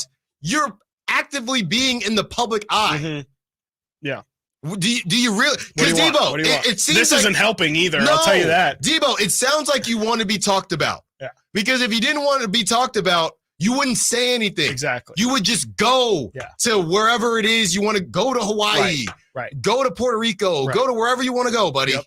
Just have a good time. Just enjoy have it. a good time. Get off your phone. Like you said. Go to Jamaica, buddy. It's not hard. No one's gonna talk to you about the Super Bowl in Antigua. I love Debo on the field, but man, that guy complains. Yeah. All the time. All he does is complain. Let's get the dog segment. That's a receiver for you. It is time. Definitely gonna hear him complain on Netflix. Oh yeah. Oh my gosh. I can't wait for that to come out. It's going to be There's good. going to be a lot of good moments. It's going to They got be good. 2 Niners in there, too. It'll be interesting. That's right. It'll be interesting how that goes. Mm-hmm. You don't hear anything from Devontae Adams, just in general. Yeah. He's a quiet guy. He is a quiet guy. It's easy to not be talked about. You just have to not be in the public light like that. Let's start with who's ready. It's a great question. Who's ready? Simone looks ready to go for dog segment. Simone, what you got for tomorrow's game against the Magic? I'm gonna That dog is not the little happy. tiny one. That dog is not happy. I'm gonna let the soundboard speak for me here. I know I've missed a lot of this week, and you guys have had a fabulous, fun week doing this program here. And I'm gonna go with. In nomine Patris et Filii et Spiritus Sancti. Yes. Mr. Monk. Coming off that, leaving the game early. That's actually the a intensity's great. still going to be there. I think he's going to be off the porch and biting ankles. That is a great call. That is a great call right there. And he played so well last time they played Orlando. Yeah, he did. I actually had what the Magic did He had last 37. time. 37. 7 of 13 from 3. 9 assists, too. Mhm. Wow. Mm-hmm. That was a game. Flat state. Yeah, that was a game where, let's see here. Oh, Kevin Huerter came off the bench that game. I was like, Kevin Huerter didn't even play that game. That was a game that Chris Duarte started. So, And why did that end? Chris Duarte played 10 minutes. He had 1 assist, 3 personal fouls, and no points. Yep. Wow. Yep. Hey, it'll be interesting to see if Sasha plays in this one. Looking at this box score, Trey Lyles had a pretty good game last time they played. He was 4-6, had 10 points. They'll probably miss that production. JaVale had 5. I'm gonna go with Keegan. We went with Keegan last game. You're really trying to will this. Well, it looked good. It looked so. Literally Keegan had those 8 points in the first quarter, and I was like, me and Alan did it. This is. I want some sort of credit for this. And then it just stopped. The faucet turned off. And I would like to believe, I set it all up. Keegan's got really tough matchup on both sides of the ball with Paolo or Franz, whoever he's going to be matched up with. I would have to imagine that in that film session that they just had, Keegan got an earful. I hope that he internalized it and will then show that he learned a valuable lesson, and that is sometimes you got to be the aggressor. Yeah, this is a tough one. I'm actually gonna rock with HB with Harrison Barnes. I think that Harrison, whenever you don't expect anything from Harrison, that's when he shows up. And whenever you've kind of written him off, Simone's laughing behind the glass. Whenever he's been written off, that is when he shows up. And I think Harrison Barnes and that slow-mo, he cracks me up every time with that slow-mo drive. It's so funny. And now Keegan, they're all doing it now. Keegan's doing it a lot now. Yeah. They're all doing it. I'm like, I guess it's nice to have in the repertoire. Yeah. So there you go. There are our 3 dogs. Let's see what the Sac Chat and the text line is saying for your dog. Somebody says Kessler Edwards. Brandon Deitzman says That's a Kessler Nate Edwards That's a Nate for his dog. Yeah. Here you go. Want to make sure we get to this last text before we get to closeouts and shout-outs. I know ultimately it comes down to the players on the court, but at some point, Coach Brown has to take some heat for how this team has performed at times this season. Too many times, this team plays down to inferior competition, blows big leads, or just flat out lays an egg. Coaching staff are the ones preparing the team mentally and physically and drawing up game plans for these games. Sorry for venting, LOL. 209, we will respond to that when we get back. Also, it's Friday, so it means it's time for shout-outs and closeouts. Get your shout-outs ready. Anything you want to close out for the week, but get them ready. You want to shout out your dog if it sounds like that dog we were just playing. If you want to shout out somebody that made you a nice coffee, whoever you want to shout out, that's coming up next. Stiles and Watkins, Sactown Sports. Last season, the Sacramento Kings gave us a little bit of everything. A Pacific Division title, GM of the Year, Coach of the Year, Clutch Player of the Year, All-Stars and All-NBA performers. Plus, we got to light the beam. Here's a steal by Fox, the breakaway. He's got the rip with the left hand. What does this season have in store? Find out. Each and every Sacramento Kings game can be heard right here on your proud home of the Beam Team, Sactown Sports and SactownSports.com. It's Coach Doug Christie here to remind you, if you want a deal that's a slam dunk, go see the winning team at Folsom Lake Ford. Folsom Lake Ford is your truck headquarters with all your American-made favorites, like America's best-selling F-Series, F-150s, and Super Duties, or spacious new Explorers and Expeditions, plus a huge selection of Broncos and Bronco Sports, all in stock now at Folsom Lake Ford, right here in Sacramento. You can buy any new Ford with zero down on approved credit, save big with low interest finance rates, and Folsom Lake Ford always pays top dollar for your trade. Check out the huge selection of inventory online at folsomlakeford.com or stop by the dealership to see their most recent arrivals. Looking for something special?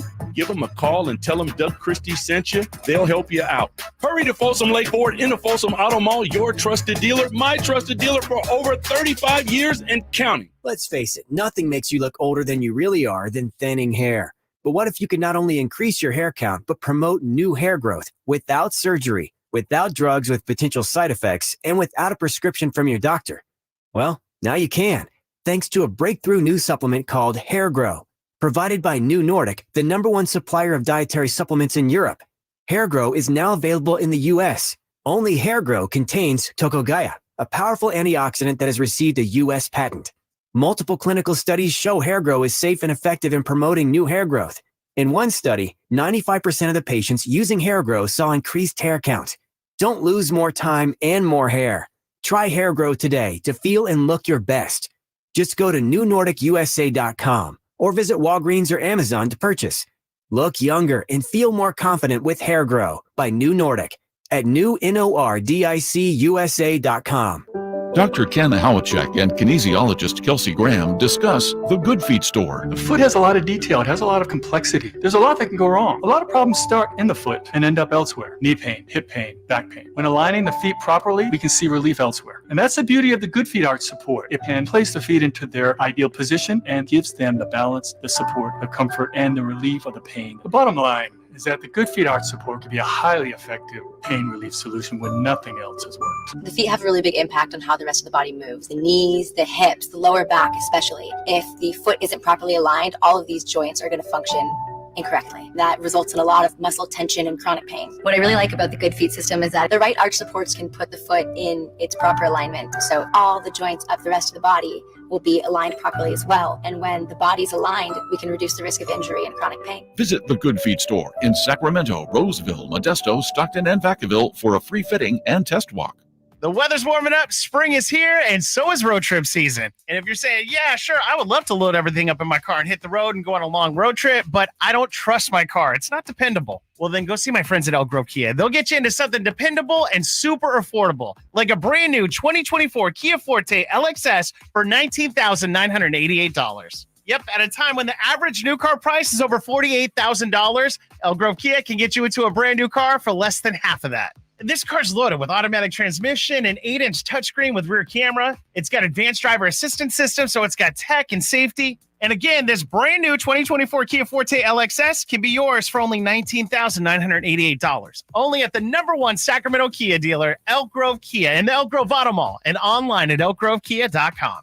Elk Grove Kia sale price, $20,738. Kia rebate, $750. Net price, $19,988. One at this price. Stock number GK9219. Expires March 31st, 2024.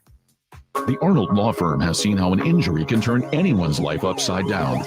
Whether it's a slip and fall, a car accident, or any other kind of injury. For almost 50 years, the Arnold Law Firm has been here to help you through the entire process to protect you and your family. If you are ever injured or in an accident, call the Arnold Law Firm. The Arnold Law Firm, providing real justice for you since 1975. Call 916-777-7777. That's 916-777-7777. Want the best movie experience in town? Join Sactown Sports IMAX Pass by visiting SactownSports.com. Sign up today. You can win tickets to see this week's films at the Esquire IMAX Theater.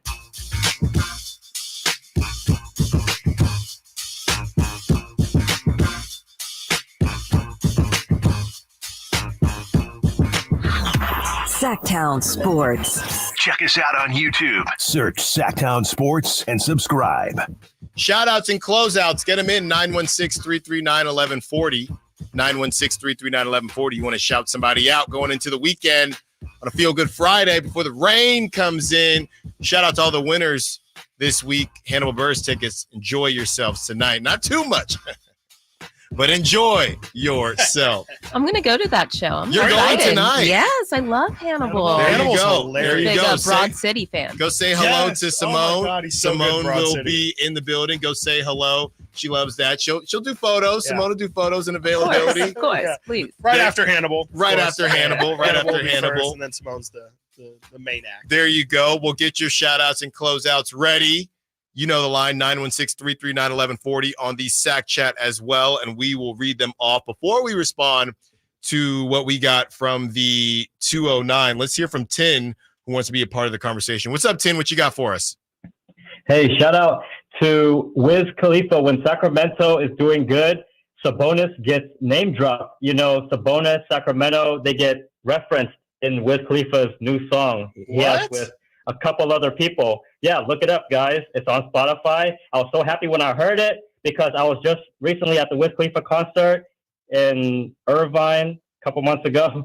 So I was like, what? Sabonis, Sacramento, like the beat. That's good. That's what's up. Oh, I'm going to have to find that. That is what's up. Thanks, Tin, for that. That is good stuff. Starting the shout outs and closeouts. That's a great early. shout-out. That is starting it early, but line them up and you can shout out whoever to a friend or family member that is listening or significant other as well. So, Chris, I saw you making some facial expressions as we read the text off. I mean, you're a Mike Brown guy. You like Mike Brown.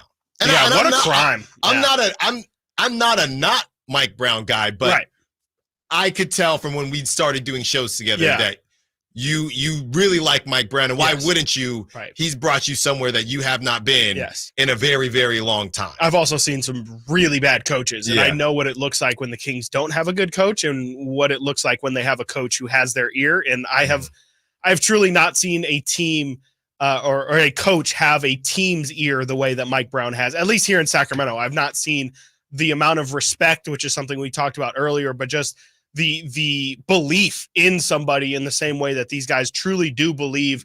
They are all pulling on the same string. They really do believe in Mike Brown to the fullest extent. And, you know, I'm right there with him. I just think a lot of the things that people talk about, you can go ahead and read the text over again, but a lot of the things mentioned in there, like the players' inconsistency and things like that, I just don't see how the players losing leads and the energy of the players is Mike Brown's fault. Like at some point, the players have to be in charge of some of that stuff. Mike Brown can put them in a position to win. He can game plan. And this is another thing that's mentioned in that text, the game plans. Mike Brown draws up these game plans, and how many times have we heard, not just from Mike Brown, but from Domantas Sabonis, from De'Aaron Fox, from others on the team post-game immediately say, yeah, you know, we just didn't execute the game plan there. So how is that Mike Brown's fault that he draws something up? I can lead you to water. I can't tell you to drink.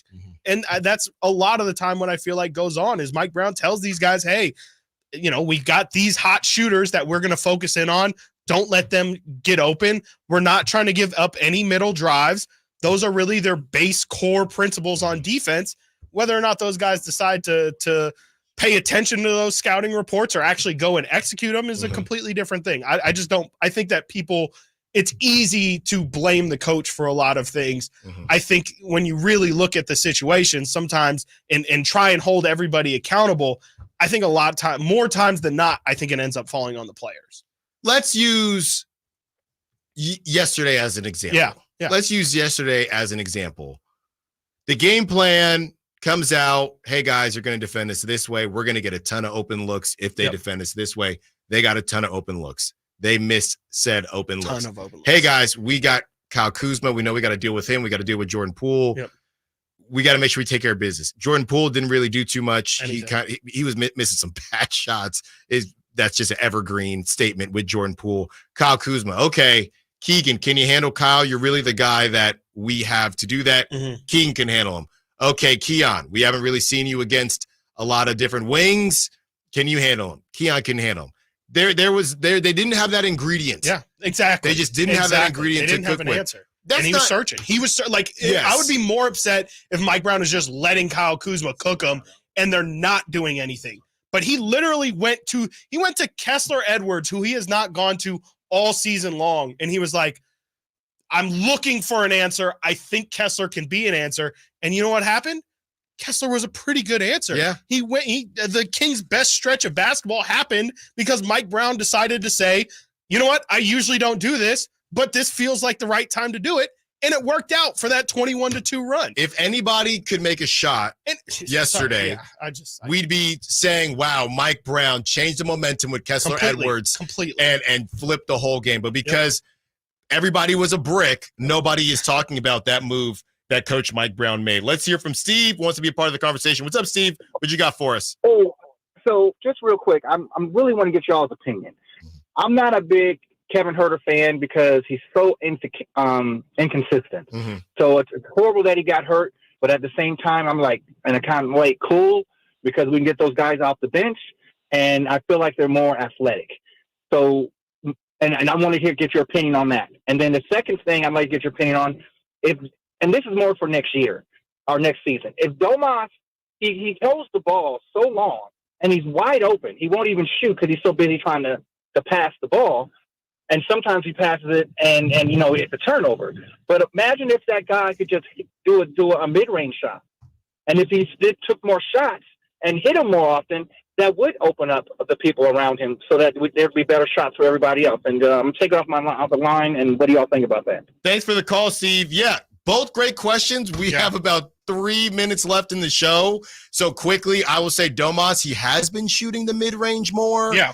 And I think he still could shoot it more, but that's just something that we're going to continue to have a conversation about. As far as Kevin Huerter, you're right on, but there's some things that you are missing with Kevin Huerter. You would like to think Kevin Huerter would have been able to make something yesterday with those wide open shots. And Duarte's more athletic, and some of these guys are more athletic. I think we'll know more on Saturday. Yeah. We will know more on Saturday. But, that's why we had conversations about Kevin Huerter being benched prior to him being injured. Right. All right, 1 minute, Simone.